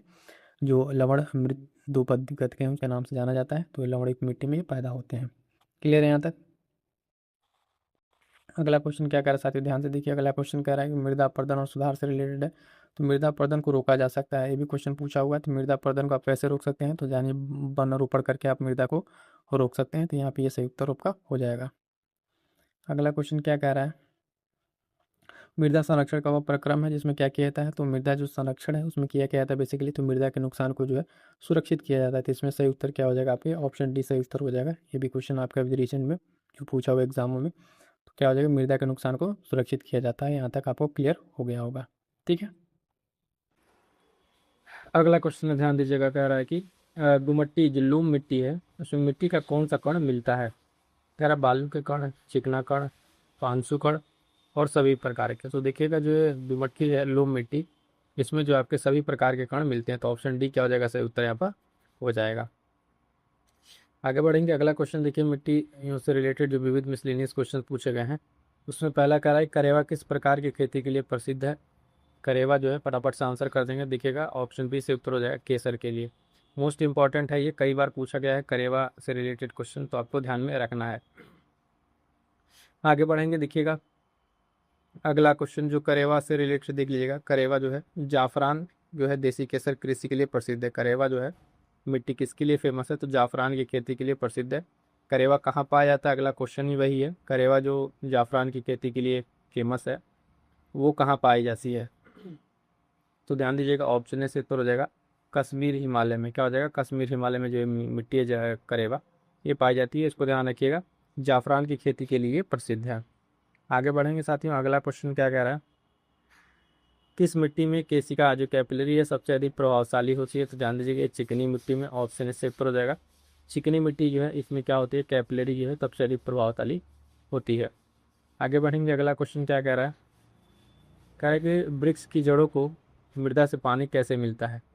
तो जो वृक्ष की जड़ें हैं इसको मृदा से पानी कैसे मिलता है, तो केशिका जल के द्वारा, कैपिलरी जो है तो उसके द्वारा यहाँ से पानी मिलता है। आगे बढ़ेंगे साथियों, अगला प्रश्न क्या कह रहा है, ध्यान दीजिएगा। कह रहा है किस राज्य में सबसे अधिक लेटराइट मिट्टी है। फटाफट से आंसर कीजिएगा। जितने साथी हमारे देख रहे हैं फटाफट से वीडियो को लाइक कर देंगे, अपने साथी तक शेयर कर लीजिएगा। तो कह रहा है सबसे अधिक लेटराइट मिट्टी जो है कहाँ पाई जाती है, देखिएगा ऑप्शन सी मेघालय में। दिए गए ऑप्शन में जो है लेटराइट मिट्टी मेघालय में जो है यहाँ पर सबसे अधिक पाई जाती है। मुख्यतः ये जो मिट्टी है आपके साउथ में पाई जाती है, जो केरल कर्नाटक मध्य प्रदेश वाला रीजन है, और साथ साथ आपके मेघालय उड़ीसा में भी ये पाई जाती है। अगला प्रश्न ध्यान दीजिएगा, कह रहा है निम्नलिखित में से किस मृदा का उपयोग जो है आमतौर पर ईंटों के लिए किया जाता है। तो ये कौन सी मिट्टी है, तो ऑप्शन बी लेटराइट मिट्टी। लेटराइट सॉइल जो है इसका उपयोग जो है आमतौर पर ईंटों के लिए किया जाता है, मिट्टी निर्माण, या फिर इस मिट्टी में लोहा एल्यूमिनियम की मात्रा अधिक होती है, इस वजह से इसका प्रयोग उसमें किया जाता है। अगला प्रश्न क्या कह रहा है कि पौधे जो नमक युक्त मिट्टी में उगते हैं उनको क्या कहते हैं। पौधे जो नमक युक्त मिट्टी में उगते हैं उनको हेलोफाइट कहते हैं। क्या कहते हैं साथियों, ऑप्शन सी से उत्तर हो जाएगा हेलोफाइट। ठीक है, चलिएगा आगे बढ़ेंगे। अगला टॉपिक आ गया आपका, इसमें पूछ रहा है कि मृदा अपरदन रोका जा सकता है तो किस तरीके से। तो आप मृदा अपरदन के लिए वनोपरोपण करके, ठीक है, ज़्यादा ज़्यादा वृक्षारोपण करिए, उससे रोक सकते हैं। और बाकी डिग्रेडेशन के लिए देखेंगे, अतिचराई जो है, वनस्पति का उन्मूलन, पचन या वृद्धि करके सब क्या है, उससे रोका नहीं जा सकता है।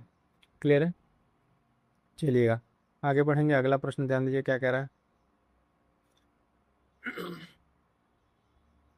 अगला प्रश्न मृदा संरक्षण व प्रक्रम है जिसमें किया जाता है। तो मृदा संरक्षण में क्या किया जाता है, तो ध्यान दीजिएगा जो मृदा है उसको नुकसान से सुरक्षित किया जाता है। किससे, मृदा को नुकसान से सुरक्षित किया जाता है। ऑप्शन डी आपका सही उत्तर हो जाएगा।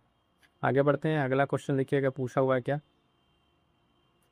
प्राकृतिक वनस्पति से है, और यहाँ पर वन रिपोर्ट 2023 से रिलेटेड कुछ क्वेश्चन है। तो कह रहा है कि इसमें देश की कुल वन और वृक्ष आवरण जो है वो भौगोलिक क्षेत्र का 15% है। इसमें हमसे पूछा क्या गया है कि कौन सही है। और सबसे बड़े जो वन क्षेत्र हैं उसमें से इस राज्य में झारखंड, अंडमान निकोबार, मणिपुर है। सबसे अधिक वृक्षावरण महाराष्ट्र में पाया गया है, और उसके बाद राजस्थान, उत्तर प्रदेश का स्थान है। जिसमें पूछा गया है रिपोर्ट के अनुसार जो है क्या इसमें पूछा गया है सही के तौर पे। ठीक है, तो यहाँ पे देखिएगा ऑप्शन जो है यहाँ पे सी सही उत्तर आपका बताया गया है कि महाराष्ट्र में पाया गया है, उसके बाद राजस्थान, उत्तर प्रदेश का स्थान यहाँ पे देखने को मिला है। ठीक है, चलिएगा आगे बढ़ेंगे। अगला क्वेश्चन क्या कह रहे हैं यहाँ पे देखिएगा, भारत में किस राज्य का सर्वाधिक क्षेत्र घने पतझड़ वाले जंगल से घिरा हुआ है। ऑप्शन सी हो जाएगा यहाँ पे फ्रॉम मध्य प्रदेश। ये वन रिपोर्ट जो 2023 है उसके अनुसार ये सारी बातें बताई जा रही हैं, तो इसको ध्यान रखिएगा। आगे बढ़ते हैं, अगला प्रश्न क्या कह रहा है, सुंदरवन क्षेत्र है। ये जो सुंदरवन क्षेत्र है ये इस क्षेत्र में क्या है, तो ध्यान दीजिएगा सघन मैंग्रोव फॉरेस्ट है यहाँ पर, है ना। मैंग्रोव फॉरेस्ट सुंदरवन डेल्टा आप जानते हैं काफ़ी फेमस है वहाँ पर मैंग्रोव्स के लिए। भारत और बांग्लादेश में ये स्थित है, और सबसे बड़ा नदी डेल्टा बनाता है गंगा ब्रह्मपुत्रा वाला, इसको ध्यान रखेंगे। आगे बढ़ेंगे साथियों, कह रहा है गंगा डेल्टा के सदाबहार वन क्षेत्र को क्या कहते हैं। वही आ गया, गंगा डेल्टा का जो सदाबहार वन क्षेत्र है उसको कहते हैं सुंदरवन। ठीक है, क्या कहते हैं, सुंदरवन का डेल्टा, और मैंग्रोव के लिए जाना जाता है। आगे बढ़ेंगे, अगला प्रश्न क्या है, निम्नलिखित में से किस राज्य में सर्वाधिक क्षेत्र वनों के अंतर्गत पाया जाता है। तो ध्यान दीजिएगा ऑप्शन के अनुसार आपका उत्तर हो जाएगा ऑप्शन डी अरुणाचल प्रदेश। क्या हो जाएगा, अरुणाचल प्रदेश यहाँ पर हो जाएगा। और जो दिए गए विकल्प में यहाँ पर अरुणाचल प्रदेश है, लेकिन इस तरीके से अगर टॉप में देखें जो रिपोर्ट 2023 की आई है उसके अनुसार आपका कौन सा है, उसके अनुसार आपका एमपी है पहले पर, दूसरे पर अरुणाचल प्रदेश आता है। चूंकि एमपी नहीं दिया हुआ है तो अरुणाचल प्रदेश से उत्तर हो जाएगा। आगे बढ़ेंगे, अगला प्रश्न क्या कह रहा है, ध्यान दीजिएगा कि कांटेदार जंगल नहीं पाए जाते हैं। ठीक है, कर्नाटक, आंध्र प्रदेश, तमिलनाडु, उपयुक्त में से एक से अधिक क्या, उपयुक्त में से कोई नहीं। तो ध्यान दीजिएगा इसमें इसका सही उत्तर ऑप्शन नहीं होगा, उपयुक्त में से कोई नहीं, मतलब नहीं पाए जाते हैं, इसका मतलब पाया जाता है। तो जो कांटेदार जंगल है आपके कर्नाटक, आंध्र प्रदेश, तमिलनाडु सब जगह पाए जाते हैं, तो ऑप्शन के हिसाब से आपका ई सही उत्तर हो जाएगा। आगे बढ़िएगा, अगला प्रश्न क्या कह रहा है, ध्यान दीजिएगा, कह रहा निम्न में से किस राज्य में वन का विस्तार 75% से अधिक नहीं है। तो आपका ऑप्शन सी हो जाएगा मेघालय। मेघालय में जो है यहाँ पर क्या है, वन का विस्तार 75% से अधिक का नहीं है। ये रिपोर्ट 2019 के अनुसार ये क्वेश्चन पूछा गया था, 2020 का क्वेश्चन है, लेकिन अब वर्तमान में जो है आप देखेंगे इसकी रिपोर्ट एक बार देख लीजिए आप लोग भी। कौन सा इसका उत्तर सही हुआ था, 1 मिनट। ठीक है, इसमें पूछा क्या था हमसे, वन का विस्तार 75 से अधिक, ध्यान दीजिएगा। मेघालय में भी आपका 75% के आसपास है, तो उपयुक्त में से कोई नहीं आंसर करेक्ट कर लीजिए इसको। ठीक है, ई वाला यहाँ पर सही उत्तर होगा। जो रिपोर्ट थी 19 के अनुसार यहाँ पे डिफोर्स था विकल्प में। लेटेस्ट वाला रिपोर्ट के अनुसार देख लीजिए 2023 की जो वन रिपोर्ट आई है उसके अनुसार ये बातें ध्यान रख लीजिएगा। मिजोरम में आपका 85.34 पक्का है, नागालैंड है, फिर मेघालय, मध्य प्रदेश। ठीक है, तो इसमें नागालैंड मध्य प्रदेश वन का विस्तार 50% से अधिक नहीं है, ये दो तो आपका क्या है, मेघालय और मध्य प्रदेश, है ना। तो उसके अनुसार आपका ऑप्शन देख के आप टिक कर लेंगे। अगला क्या है, ये भी बहुत पुराना क्वेश्चन 2001 का है, तो उसके अनुसार बल क्षेत्र पूछा गया है, तो आपको लेटेस्ट वाला ध्यान रखना है। ठीक है, फॉरेस्ट रिपोर्ट का हो गया। ठीक है, जो फॉरेस्ट वन वाला है ये वन स्थिति रिपोर्ट आपको लेटेस्ट वाले रिपोर्ट के अनुसार ही करना है। ठीक है, तो जो पुराने क्वेश्चन चूंकि घटना चक्र में दिए हुए हैं तो उसको हम लोग स्किप कर लेंगे, जैसे भी प्रतिशत के अनुसार 2000 का क्वेश्चन पूछा हुआ है। ठीक है, आगे बढ़ते हैं। अगला क्वेश्चन 2018 का है, इसमें क्या है, इस क्वेश्चन को देख लेते हैं। भारत के निम्नलिखित क्षेत्रों में कहाँ उष्णकटिबंधीय आर्द्र जो सदाबहार वन है वो नहीं उगते हैं। ध्यान दीजिए, क्वेश्चन पे कारण नहीं उगते हैं, तो आपका ऑप्शन है पूर्वी घाट में नहीं उगते हैं। क्लियर है यहाँ तक। अगला पॉइंट है, अब ध्यान दीजिएगा, सिंचाई और नहरों से रिलेटेड कुछ पॉइंट्स जो प्रश्न पूछे गए हैं। कह रहा है कि पट्टी सीमा परियोजना निम्नलिखित में से किन नदियों के एकीकरण से जुड़ी हुई है, तो ध्यान दीजिएगा ऑप्शन पी से उत्तर हो जाएगा कृष्णा और गोदावरी। फटाफट से आंसर बताते चल रहे हैं, जो प्रश्न ना आए उसको नोट डाउन जरूर कर लीजिएगा और इस तरीके से आपका कंप्लीट रिवीजन यहाँ पर हो जाएगा। अगला क्वेश्चन है, क्या कह रहा है, ध्यान दीजिएगा। भारत की सिंचाई क्षमता का सर्वाधिक भाग पूरा होता है, तो जो अपने भारत में है इसका सर्वाधिक भाग पूरा होता है किससे, लघु एवं बृहद परियोजनाओं से। ऑप्शन बी से उत्तर हो जाएगा इसका, ध्यान रखेंगे। आगे बढ़ते हैं, अगला प्रश्न देखेंगे साथियों, क्या कह रहा है। थार मरुस्थल की सिंचाई करने वाली इंदिरा गांधी नहर का उद्गम स्थल है। जो इंदिरा गांधी नहर है उसका उद्गम स्थल आपसे यहाँ पूछ रहा है। ठीक है, तो कहाँ से इसका उद्गम स्थल है, तो ध्यान दीजिएगा ऑप्शन सी, हरिके बैराज से जो है इसका क्या है, उद्गम स्थल है। इंदिरा गांधी नहर हरिके बैराज पंजाब से निकलती है और राजस्थान में जाके बाकी सारे जो राजस्थान के डिस्ट्रिक्ट हैं वहाँ पे बहती है। अगला प्रश्न कह रहा है, निम्नलिखित में से कौन सी भारत की सबसे लंबी नहर कहलाती है, तो भारत की सबसे लंबी नहर भी आपकी कौन सी, इंदिरा गांधी कैनाल है नहर, ये आपका ऑप्शन सी से उत्तर यहाँ पर हो जाएगा। अगला प्रश्न ध्यान दीजिएगा साथियों, कह रहा है भारत में पानी का सर्वाधिक उपयोग किस प्रयोजन के लिए किया जाता है। भारत में पानी का सर्वाधिक उपयोग जो है आप जानते हैं किसके लिए, सिंचाई के लिए किया जाता है। ऑप्शन बी जो है सिंचाई के लिए किया जाता है। आगे बढ़ेंगे, अगला प्रश्न देखिएगा अब किससे पूछा हुआ है। बहुउद्देशीय नदी घाटी परियोजनाओं से रिलेटेड कुछ प्रश्न हैं, उसको देख लेते हैं। और इस सेशन में देखेंगे आपका कंप्लीट तरीके से सारे के सारे इंपॉर्टेंट क्वेश्चन डिस्कस किए जा रहे हैं। जो क्वेश्चन ना आए उन क्वेश्चन के पेज बनेगा, आप नोट करते चलिएगा ताकि आपको अच्छे से रिवीजन हो जाए, बाद में आपके प्रश्न गलत ना हो। अगला प्रश्न है, बांकड़ा नांगल एक संयुक्त परियोजना है, तो कहाँ की परियोजना है, देखिएगा हरियाणा, पंजाब, राजस्थान की। ऑप्शन ए भी यहाँ पे सही उत्तर हो जाएगा। और ये जो है इसके अंतर्गत भाखड़ा जो है और नांगल के पास सतलज नदी पर दो बांधों का निर्माण किया गया है। कहाँ पे, सतलज जो नदी है वहाँ पे किया गया है। आगे बढ़ेंगे, अगला प्रश्न देखिएगा वही पूछ लिया गया है, भाखड़ा नांगल बांध किस नदी पर बनाया गया है, तो ऑप्शन डी आपके सतलज पे। ठीक है, इस पे सतलज पे कमेंट करके जरा बताइएगा। सतलज का जो है प्राचीन नाम जो इतिहास में पूछा गया है नदियों का, वो नाम शायद देखें कितने लोगों को याद है। तो सतलज का जो है प्राचीन जो नाम है उसको जरा आप कमेंट करके बताएंगे। अगला प्रश्न है, कावेरी नदी पर बने बांध क्या क्या है, निम्नलिखित में से कौन सा भारत का सबसे पुराना जल शक्ति उत्पादन केंद्र है, तो ऑप्शन डी आपका शिव समुद्रम। कौन सा, शिव समुद्रम। ये जल विद्युत आपका केंद्र है और शिव समुद्रम जो है ये लगभग कर्नाटक में कावेरी नदी पर है। कौन से पे, कावेरी नदी पर है, इसको भी आपको ध्यान में रखना है। आगे बढ़ते हैं, अगला क्वेश्चन ध्यान दीजिएगा क्या कह रहा है। नागार्जुन सागर बहुउद्देशीय परियोजना किस नदी पर है, तो ध्यान दीजिएगा ऑप्शन डी कृष्णा नदी पर है। किस पे, कृष्णा नदी पर है। काफ़ी इंपॉर्टेंट क्वेश्चन है, कई बार परीक्षा में पूछा गया है। वर्तमान में परियोजना आंध्र प्रदेश और तेलंगाना दोनों राज्यों में विस्तारित है। ठीक है, कृष्णा नदी पर है कौन सी, नागार्जुन सागर परियोजना। आगे बढ़ते हैं साथियों, अगला प्रश्न क्या कह रहा है, हीराकुंड बांध कौन सी नदी पर बनाया गया है। मोस्ट इंपॉर्टेंट क्वेश्चन, कई बार ये रिपीटेड भी है। तो ऑप्शन सी आपका महानदी पर। कहाँ पर, महानदी पर बनाया गया है। ठीक है, इसको आपको ध्यान में रखना है। आगे बढ़ेंगे, अगला क्वेश्चन क्या कह रहा है, ध्यान दीजिएगा। मैथान बेल पहाड़ी एवं तिलैया बांध किस नदी पर है? कि आपके दामोदर पर है। ऑप्शन कौन सा? हाँ ठीक है, जहाँ दामोदर कई जगह इसका आंसर हुआ है, लेकिन यह है उसकी सहायक नदी बराकार पे। किस पे? ऑप्शन बी, है ना, इस पे है। लेकिन कई जगह जब प्रश्न में आपका बराकर नहीं दिया रहता है तो सीधे सीधे आंसर जो है दामोदर मान लिया गया है। कौन सा? दामोदर। यहाँ पे आपका बराकर दिया हुआ है तो कंफ्यूज ना होइएगा, ठीक है। ऑप्शन बी से उत्तर हो जाएगा। अगला क्वेश्चन क्या कह रहा है यहाँ पर? दामोदर जो घाटी है नगम निगम कब स्थापित हुई थी साथियों? तो ध्यान दीजिएगा, ऑप्शन सी 1948 में स्थापित हुई थी, ठीक है। चलिएगा आगे बढ़ेंगे, अन्य कुछ इंपॉर्टेंट प्रश्न। कह रहे प्रधानमंत्री नरेंद्र मोदी ने हाल ही में मंडल जो बांध परियोजना है नींव किस नदी पर बनाने की रखी थी? तो मंडल बांध आपके उत्तरी कोयल नदी पर रखी गई थी, ये 2019 की बात है, इसको ध्यान में रखेंगे। आगे बढ़ेंगे, अगला प्रश्न क्या कह रहा है, ध्यान दीजिएगा। चंबल नदी पर राणा प्रताप सागर जल विद्युत परियोजना किस राज्य में स्थित है? चंबल नदी पर राणा प्रताप सागर जल विद्युत परियोजना आपके राजस्थान में है। ऑप्शन बी क्या हो जाएगा? से उत्तर हो जाएगा, राजस्थान में ये स्थित है। आगे बढ़ेंगे साथियों, अगला है 1954 में किन दो देशों के बीच कोसी सिंचाई एवं जल विद्युत परियोजना समझौता हस्ताक्षरित हुआ था? तो ध्यान दीजिए कहाँ हस्ताक्षरित हुआ था, तो ये आपके भारत वर्ष और नेपाल के बीच में हुआ था, ठीक है। कोसी आप पढ़ते हैं बिहार स्पेशल में भी इसको ध्यान दिए होंगे, ठीक है, इंपॉर्टेंट है। गंडक नदी परियोजना वाला भी इसमें आपको देखने को मिलेगा। अगला है, आप कृषि से रिलेटेड क्या इसमें पूछा है? कृषि युग में पैदावार का आशय उगाने से है, तो यहाँ पर हो जाएगा विभिन्न मौसमों पर दो फसल, ठीक है, दो फसल की बात यहाँ पर की गई है। आगे बढ़ेंगे साथियों, अगला प्रश्न इसमें क्या है, ध्यान दीजिएगा।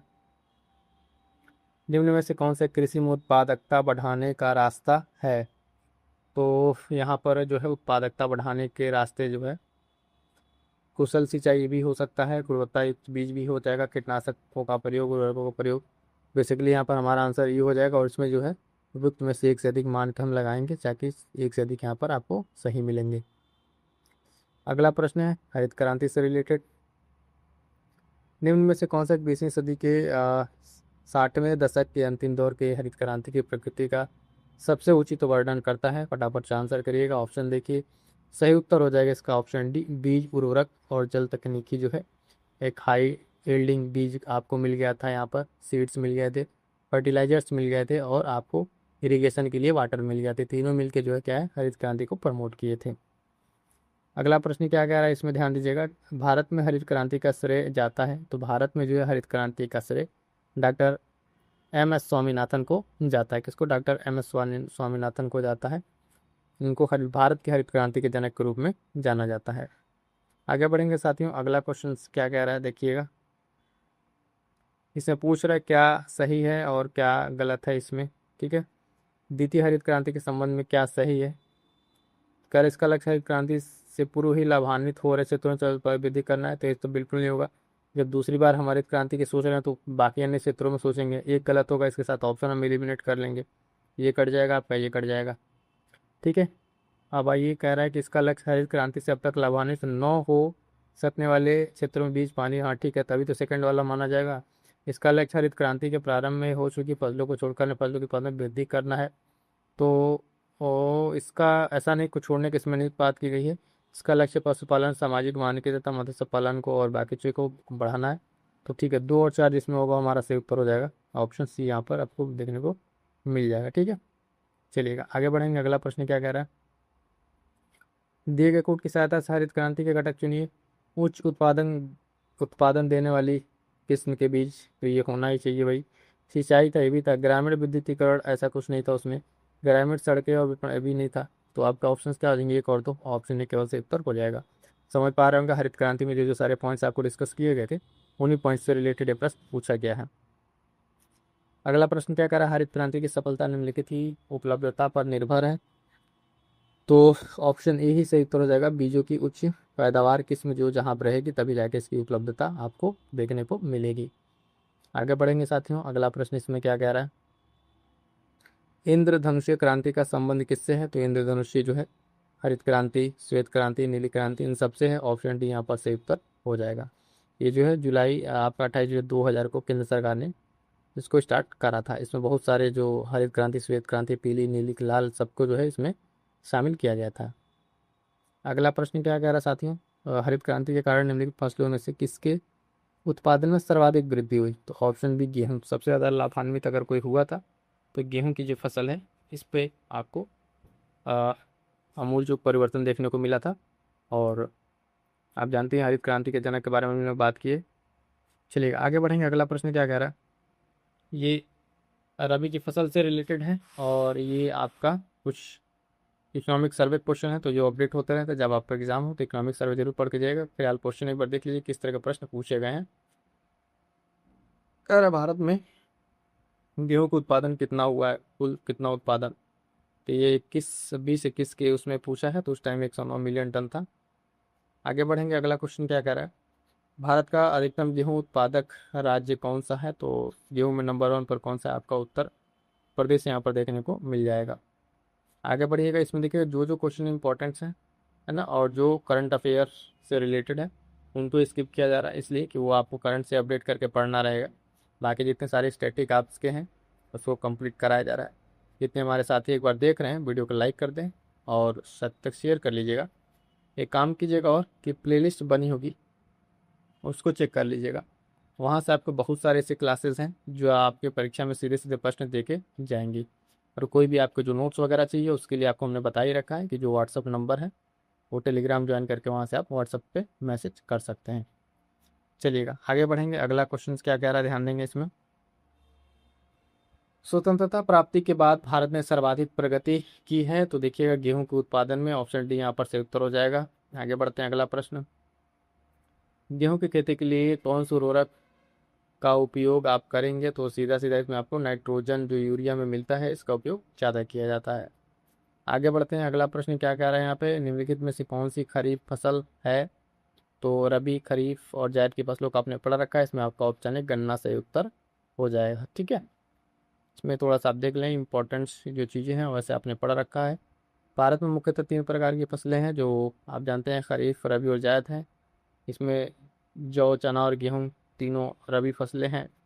गन्ना और ये सब बाकी चीज़ आपकी नगदी फसलें में है, और रबी फसलों को तुलना में गन्ना को खरीफ की पक्ष को ज़्यादा रखा जाता है। तो ये सब इसमें आपका एक्सप्लेनेशन है, उस समय आंसर आपका ये दिया गया था। ये आगे बढ़ते हैं। अगला प्रश्न क्या है? अगला है खेती के अंतर्गत क्षेत्र के अनुसार भारत में सबसे महत्वपूर्ण खाद्य फसल कौन सी है? तो यहाँ पर ध्यान दीजिएगा, ऑप्शन बदल जाएंगे आपके। ऑप्शन बी चावल। ठीक है, चावल जो है जो बुआई है उस क्षेत्र में, कृषि क्षेत्र के उस में अगर देखें तो सबसे महत्वपूर्ण खाद्य फसल आपके कौन सा है? तो चावल ही से उत्तर हो जाएगा। अगला प्रश्न क्या कह रहा है, 2020 में भारत जो है निम्नलिखित में से किसका रकबा सर्वाधिक था? तो यहाँ पर देखिएगा चावल का ही सबसे ज़्यादा था। आगे बढ़ेंगे। अगला प्रश्न, भारत के चावल के कटोरे के नाम से कौन सा क्षेत्र जाना जाता है? तो ये आपका कृष्णा गोदावरी डेल्टा क्षेत्र जो है ये चावल के कटोरे के नाम से जाना जाता है। बी से उत्तर हो जाएगा। अगला प्रश्न ये भी क्या है आपका, इकोनॉमिक सर्वे का है, चावल से रिलेटेड है, उसके प्रोडक्शन से स्किप करते हैं इसको। अगला क्वेश्चन इसमें क्या पूछा गया है, चावल उत्पादक राज्यों को फिर से अरेंज करना है। ये भी वही चीज़ें हैं, इकोनॉमिक सर्वे से ही आपका क्वेश्चन ये बनेगा। ठीक है, पूछा क्या है इसमें, चावल उत्पादक राज्यों को जो है आरोही क्रम में लगाना है। तो दिए गए क्रम में अगर आप देखेंगे, पंजाब, उत्तर प्रदेश, आंध्र प्रदेश, पश्चिम बंगाल जो दिया हुआ है इसमें जो है उस टाइम के हिसाब से 2024-25 के आंकड़ों के अनुसार अगर आप देखें वहाँ के ऑप्शन डी जो है सही उत्तर बना था। ठीक है, आज ये कुछ नकदी फसलों के बारे में देख लेते हैं। भारत का सबसे बड़ा कपास उत्पादक राज्य कौन सा है? तो आपका कौन सा है? महाराष्ट्र जो है कपास उत्पादक राज्य है। ठीक है, ये 23-24 के आंकड़े के बारे में आपको बता रहे हैं। अगला प्रश्न है, भारत में किस राज्य में कपास का औसतन उत्पादन सर्वाधिक है? तो आपके आंध्र प्रदेश में। यहाँ औसत उत्पादन की बात कर रहा है जो सर्वाधिक पूछ रहा है, और वहाँ पे स्टेट पूछ रहा था, तो इसमें कंफ्यूज ना होइएगा। आगे बढ़ेंगे। अगला प्रश्न देखेंगे किससे रिलेटेड है, गन्ना से रिलेटेड है। ये भी आपका इकोनॉमिक सर्वे से ही क्वेश्चन सॉल्व होगा। गन्ना उत्पादक राज्य को घटते हुए क्रम में लगाना है, तो यहाँ भी आपका ऑप्शन बी उत्तर प्रदेश, महाराष्ट्र, तमिलनाडु, आंध्र प्रदेश हो जाएगा। आगे बढ़ेंगे साथियों। अगला प्रश्न क्या कह रहा है कि भारत के किन राज्यों में गन्ना सबसे अधिक या ज़्यादा पैदा होता है? तो यहाँ पे बिहार और उत्तर प्रदेश में गन्ना पैदा सबसे ज़्यादा होता है। अगला प्रश्न क्या कह रहा है, भारत के निम्न राज्यों में से किसे चीनी का कटोरा कहा जाता है? तो नो डाउट आपका उत्तर प्रदेश जो है ये चीनी का कटोरा कहा जाता है, यहाँ गन्ने का सबसे बड़ा उत्पादक है। ठीक है, आगे बढ़ते हैं। अगला प्रश्न क्या है, तिलहन वाले से रिलेटेड क्या इससे पूछा है। कह रहा है कि शुष्क भूमि के लिए सर्वाधिक उचित फसल कौन सी होगी, तो जहाँ पे ड्राई लैंड है आपका वहाँ पे आपके क्या हो जाएगा, यहाँ पे मूंगफली यहाँ पर से उत्तर हो जाएगा। फिर ये भी स्टार वाला प्रश्न है, उत्पादन से रिलेटेड स्किप करते हैं, अगला क्वेश्चन देख लीजिए। हाँ, ये क्वेश्चन इंपॉर्टेंट रहेगा। निम्न में कॉफी उत्पादक क्षेत्रों में कौन सा क्षेत्र कर्नाटक में नहीं है। बढ़िया क्वेश्चन है ये। ठीक है, तो कह रहा है इसमें जो है पुलनेज जो है आपका इसमें नहीं है। भारतीय कॉफी बोर्ड के अनुसार जो है कर्नाटक का जो है आप देखेंगे चिकमंगलूर, ठीक है ना, कोडागू है, उसके बाद से हासन जिले में वायनाड, तिरुनेल्वेली, ये सब जिले हैं। तमिलनाडु का पुलनेज क्षेत्र है, ये तमिलनाडु का है, इसका तमिलनाडु का है, तो इसको आपको ध्यान रखना है ना। बाकी अन्य जो बाबा बुदन कर्नाटक में है वो सबसे आप जान ही रहेंगे।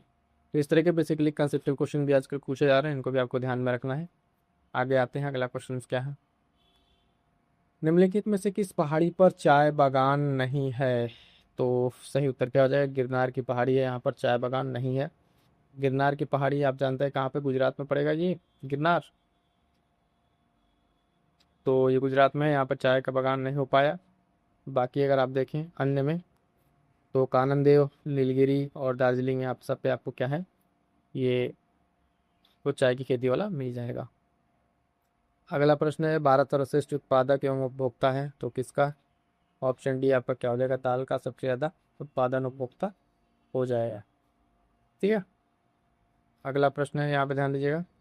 भारत अपनी आवश्यकता से अधिक उत्पादन करता है, भारत अपनी आवश्यकता से अधिक उत्पादन की कोशिश करता है उस समय के अकॉर्डिंग जो है। ऑप्शन ए चाय सही उत्तर था, लेकिन 2024 में अगर देखें चाय निर्यात में भारत की चाय थोड़ी वो कम बेसी है, भारत का स्थान यहाँ पर तीसरा आया है। आगे बढ़ेंगे, अगला प्रश्न ध्यान दीजिएगा साथियों, कह रहा भारत का सबसे बड़ा रबर उत्पादक राज्य कौन सा है। तो ऑप्शन सी आपका क्या हो जाएगा, केरल से उत्तर हो जाएगा। आगे बढ़ते हैं, अगला क्वेश्चन क्या कह रहा है, निम्नलिखित में से कौन सा भारत के रबर उत्पादन में अग्रणी है। तो ऑप्शन बी केरल से उत्तर हो जाएगा। अगला प्रश्न ध्यान दीजिएगा, इंपॉर्टेंट है, अलग तरीके से थोड़ा पूछा हुआ क्वेश्चन है। कह रहा है कि निम्नलिखित पर विचार करना है, जो फसल वर्षा ऋतु में बोई जाती है रबी की फसल है। धान, मक्का, सोयाबीन, मूंगफली, कपास रबी की फसल है। शीत ऋतु में उगाई जाने वाली फसलें खरीफ की फसलें कहलाती हैं। उपयुक्त में से कौन सा सही है। तो देखिएगा यहाँ पर जो है आपका कोई भी सही नहीं है, ऑप्शन डी से उत्तर हो जाएगा। क्या है कि शीत ऋतु में जो बोई जाने वाली फसलें हैं शीत ऋतु में वो रबी की फसलें हैं, ये शीत ऋतु वाली रबी की फसलें यहाँ खरीफ दिया हुआ है। ठीक है, इसी तरीके से सोयाबीन, मूंगफली, कपास ये क्या है, रबी नहीं खरीफ की फसलें हैं, तो ये भी गलत हो गया, ये भी गलत हो गया। फसलें जो वर्षा ऋतु में बोई जाती हैं वो खरीफ की फसलें हैं, ना कि रबी की फसलें हैं। तो बड़ा कंसेप्चुअल क्वेश्चन था, इसको आपको ध्यान में रखना है। अगला क्वेश्चन ध्यान दीजिए, कह रहा है कि इसमें जो है मिलान करना सूची 1 और सूची 2 का। तो दूसरा क्रांति है गुलाबी, रजत और लाल क्रांति। ये बराबर से देख लेते हैं इसका क्या बनेगा। तो इसमें जो सही सुमेलन है इसको देख लीजिए। दूसरा क्रांति आपका उर्वरक फर्टिलाइजर वाला हो जाएगा, इंपॉर्टेंट है, कई बार अलग अलग सिंगल में भी ये पूछा जा चुका है। गुलाबी क्रांति आपका प्याज का उत्पादन है, रजत क्रांति आपका अंडे का उत्पादन है, लाल क्रांति जो है टमाटर एवं मांस का उत्पादन है। चारों बहुत महत्वपूर्ण है, अलग अलग टाइम पे ये पूछा गया है। आगे बढ़ेंगे साथियों, अगला प्रश्न क्या कह रहा है, तो ध्यान दीजिए, कह रहा है भारत का सर्वाधिक पटसन उत्पादक जो है राज्य कौन सा है। ध्यान दीजिएगा यहाँ पर सही उत्तर हो जाएगा आपका ऑप्शन डी पश्चिम बंगाल हो जाएगा। अगला प्रश्न क्या कह रहा है ये भी ध्यान देंगे, इंपॉर्टेंट है। भारत का कौन सा राज्य जो है मोटा अनाज, ठीक है, का सबसे बड़ा उत्पादक है। मोटा अनाज के बारे में यहाँ पूछा जा रहा है, मिलेट के बारे में। देखिए यहाँ पे क्रम से जो है सही उत्तर हो जाएगा आपका ऑप्शन है राजस्थान, इसके बाद से कर्नाटक है और मध्य प्रदेश से, ये टॉप 3 के स्टेट हैं, इसको ध्यान रखना है। आगे बढ़िएगा, अगला प्रश्न क्या कह रहा है, निम्नलिखित में से कौन सी एक फलीदार फसल है। फलीदार फसल कौन सी है, तो ध्यान देंगे इसमें ऑप्शन है दलहन जो है एक फलीदार फसल है। क्या है, फलीदार फसल है। क्लियर है, चलिएगा आगे बढ़ते हैं। अगला प्रश्न क्या कह रहा है साथियों, बहुत ही इंपॉर्टेंट है, ये भी प्री में पूछा गया है। निम्नलिखित में से कौन सी एक जायद की फसल है। तो जायद की फसल इसमें आपका कौन सा हो जाएगा। तो ध्यान देंगे इसमें दिए गए विकल्पों में आपके ऑप्शन बी चारा जो है ये क्या हो जाएगा, जायद फसल है। इसके अतिरिक्त जो इसमें बाकी चीज़ें हैं जायद की फसलों में, तरबूज, खरबूज, खीरा, ककड़ी ये सब आते हैं, और चना और सरसों आप जानते हैं ये क्या है, चना और सरसों आपके रबी का हो जाएगा, क्या हो जाएगा, रबी फसल हो जाएगा। ठीक है, और कपास का हो जाएगा आपका खरीफ का फसल हो जाएगा, क्या हो जाएगा, खरीफ फसल। अगला प्रश्न क्या कह रहा है, निम्नलिखित में से कौन सी जायद फसल है, निम्नलिखित में से कौन सी जायद फसल है। तो ध्यान दीजिएगा, इसमें क्या हो जाएगा, ऑप्शन सी तरबूज, क्या हो जाएगा, ऑप्शन सी तरबूज से उत्तर हो जाएगा। अभी इंपॉर्टेंट कुछ देख लीजिए यहाँ पे, फसल कौन कौन से और क्रॉप साइकिल में क्या क्या चीज़ें पूछी जाती हैं उसको आप देख लीजिएगा। यहाँ पे क्या है, रबी की फसल में देखिएगा हर बार परीक्षा में प्रश्न पूछा जाता है, तो गेहूँ, सरसों, जौ, मटर, चना आदि इसमें क्या है, रबी की फसल में है। खरीफ में है आपका चावल यानी धान हो गया, उसके बाद से मक्का, ज्वार, बाजरा, मूंग है, उड़द है, तूर है। जायद में आपका तरबूज, खरबूजा, खीरा, ककड़ी, ये सब क्या है आपके इसमें आएंगे। अगला प्रश्न है साथियों, कह रहा है फलों एवं सब्जियों की खेती क्या कहलाती है। मोस्ट इंपॉर्टेंट है, कई बार अलग अलग परीक्षाओं में ये पूछा जा चुका है। तो क्या कहलाती है, ध्यान दीजिएगा, इसको कहेंगे क्या, बागवानी। क्या कहेंगे, फलों एवं सब्जियों की खेती को जो है हॉर्टिकल्चर कहते हैं, बागवानी कहते हैं। फ्लोरिकल्चर जो क्या होता है, फूलों की खेती को फ्लोरिकल्चर कहते हैं। ठीक है, फ्लोरिकल्चर कहते हैं। अंगूर की खेती को क्या कहते हैं, विटिकल्चर कहते हैं। ये भी पूछा जा गया है, विटिकल्चर, ध्यान रखेंगे। ठीक है, यहाँ पे एक बार देख लेंगे ये चीज़ों को। फूलों की खेती आपका फ्लोरिकल्चर, अंगूर की खेती जो है विटिकल्चर। अगला प्रश्न है, निम्नलिखित में कौन नगद फसल नहीं है। नगद फसल कह रहा नहीं है, तो ध्यान दीजिएगा, इसमें जो नगद फसल है आपका ज्वार जो है वो नगद फसल नहीं है, जबकि इसमें आप मूंगफली, गन्ना, जूट देखेंगे सब नगद फसल का उदाहरण है। आगे बढ़ेंगे साथियों, अगला प्रश्न क्या कह रहा है इसमें, कह रहा नकदी फसल में सम्मिलित नहीं है, तो दिए गए ऑप्शन बताना है। तो यहाँ पे नगद फसल में आपको गन्ना, जूट, कपास अभी हम लोगों ने देखा। सही उत्तर क्या हो जाएगा इसका, तो सही उत्तर हो जाएगा आपका ऑप्शन डी जो है गेहूं, यहाँ पर सही उत्तर हो जाएगा। ये क्या है, नगद फसल नहीं है। ठीक है, अगला क्वेश्चन ध्यान दीजिएगा इसमें, पशुपालन से क्वेश्चन है, निम्नलिखित में कौन सी मवेशी नस्ल राजस्थान की नहीं है। ठीक है, तो दिए गए ऑप्शन में अगर आप देखेंगे तो क्या हो जाएगा, ऑप्शन आपका सी सही उत्तर हो जाएगा। यहाँ पर कौन सा, सी देख लीजिएगा, हल्लीकर जो है ये आपका राजस्थान की ये नहीं है। हल्लीकर कहाँ का है, तो ये कर्नाटक का है। कहाँ का, कर्नाटक का एक मवेशी जो पशु पशु है वहाँ का है। क्लियर, बाकी अगर आप देखें थार, परकर, राठी, मेवाती सब आपके क्या है, राजस्थान से रिलेटेड है। ठीक है साथियों, आज की क्लास में इतना ही। सेशन कैसा लगा कमेंट करके जरूर बताइएगा और चैनल से जुड़ जाइएगा। मिलते हैं किसी और नेक्स्ट क्लास में, तब तक के लिए थैंक यू सो मच।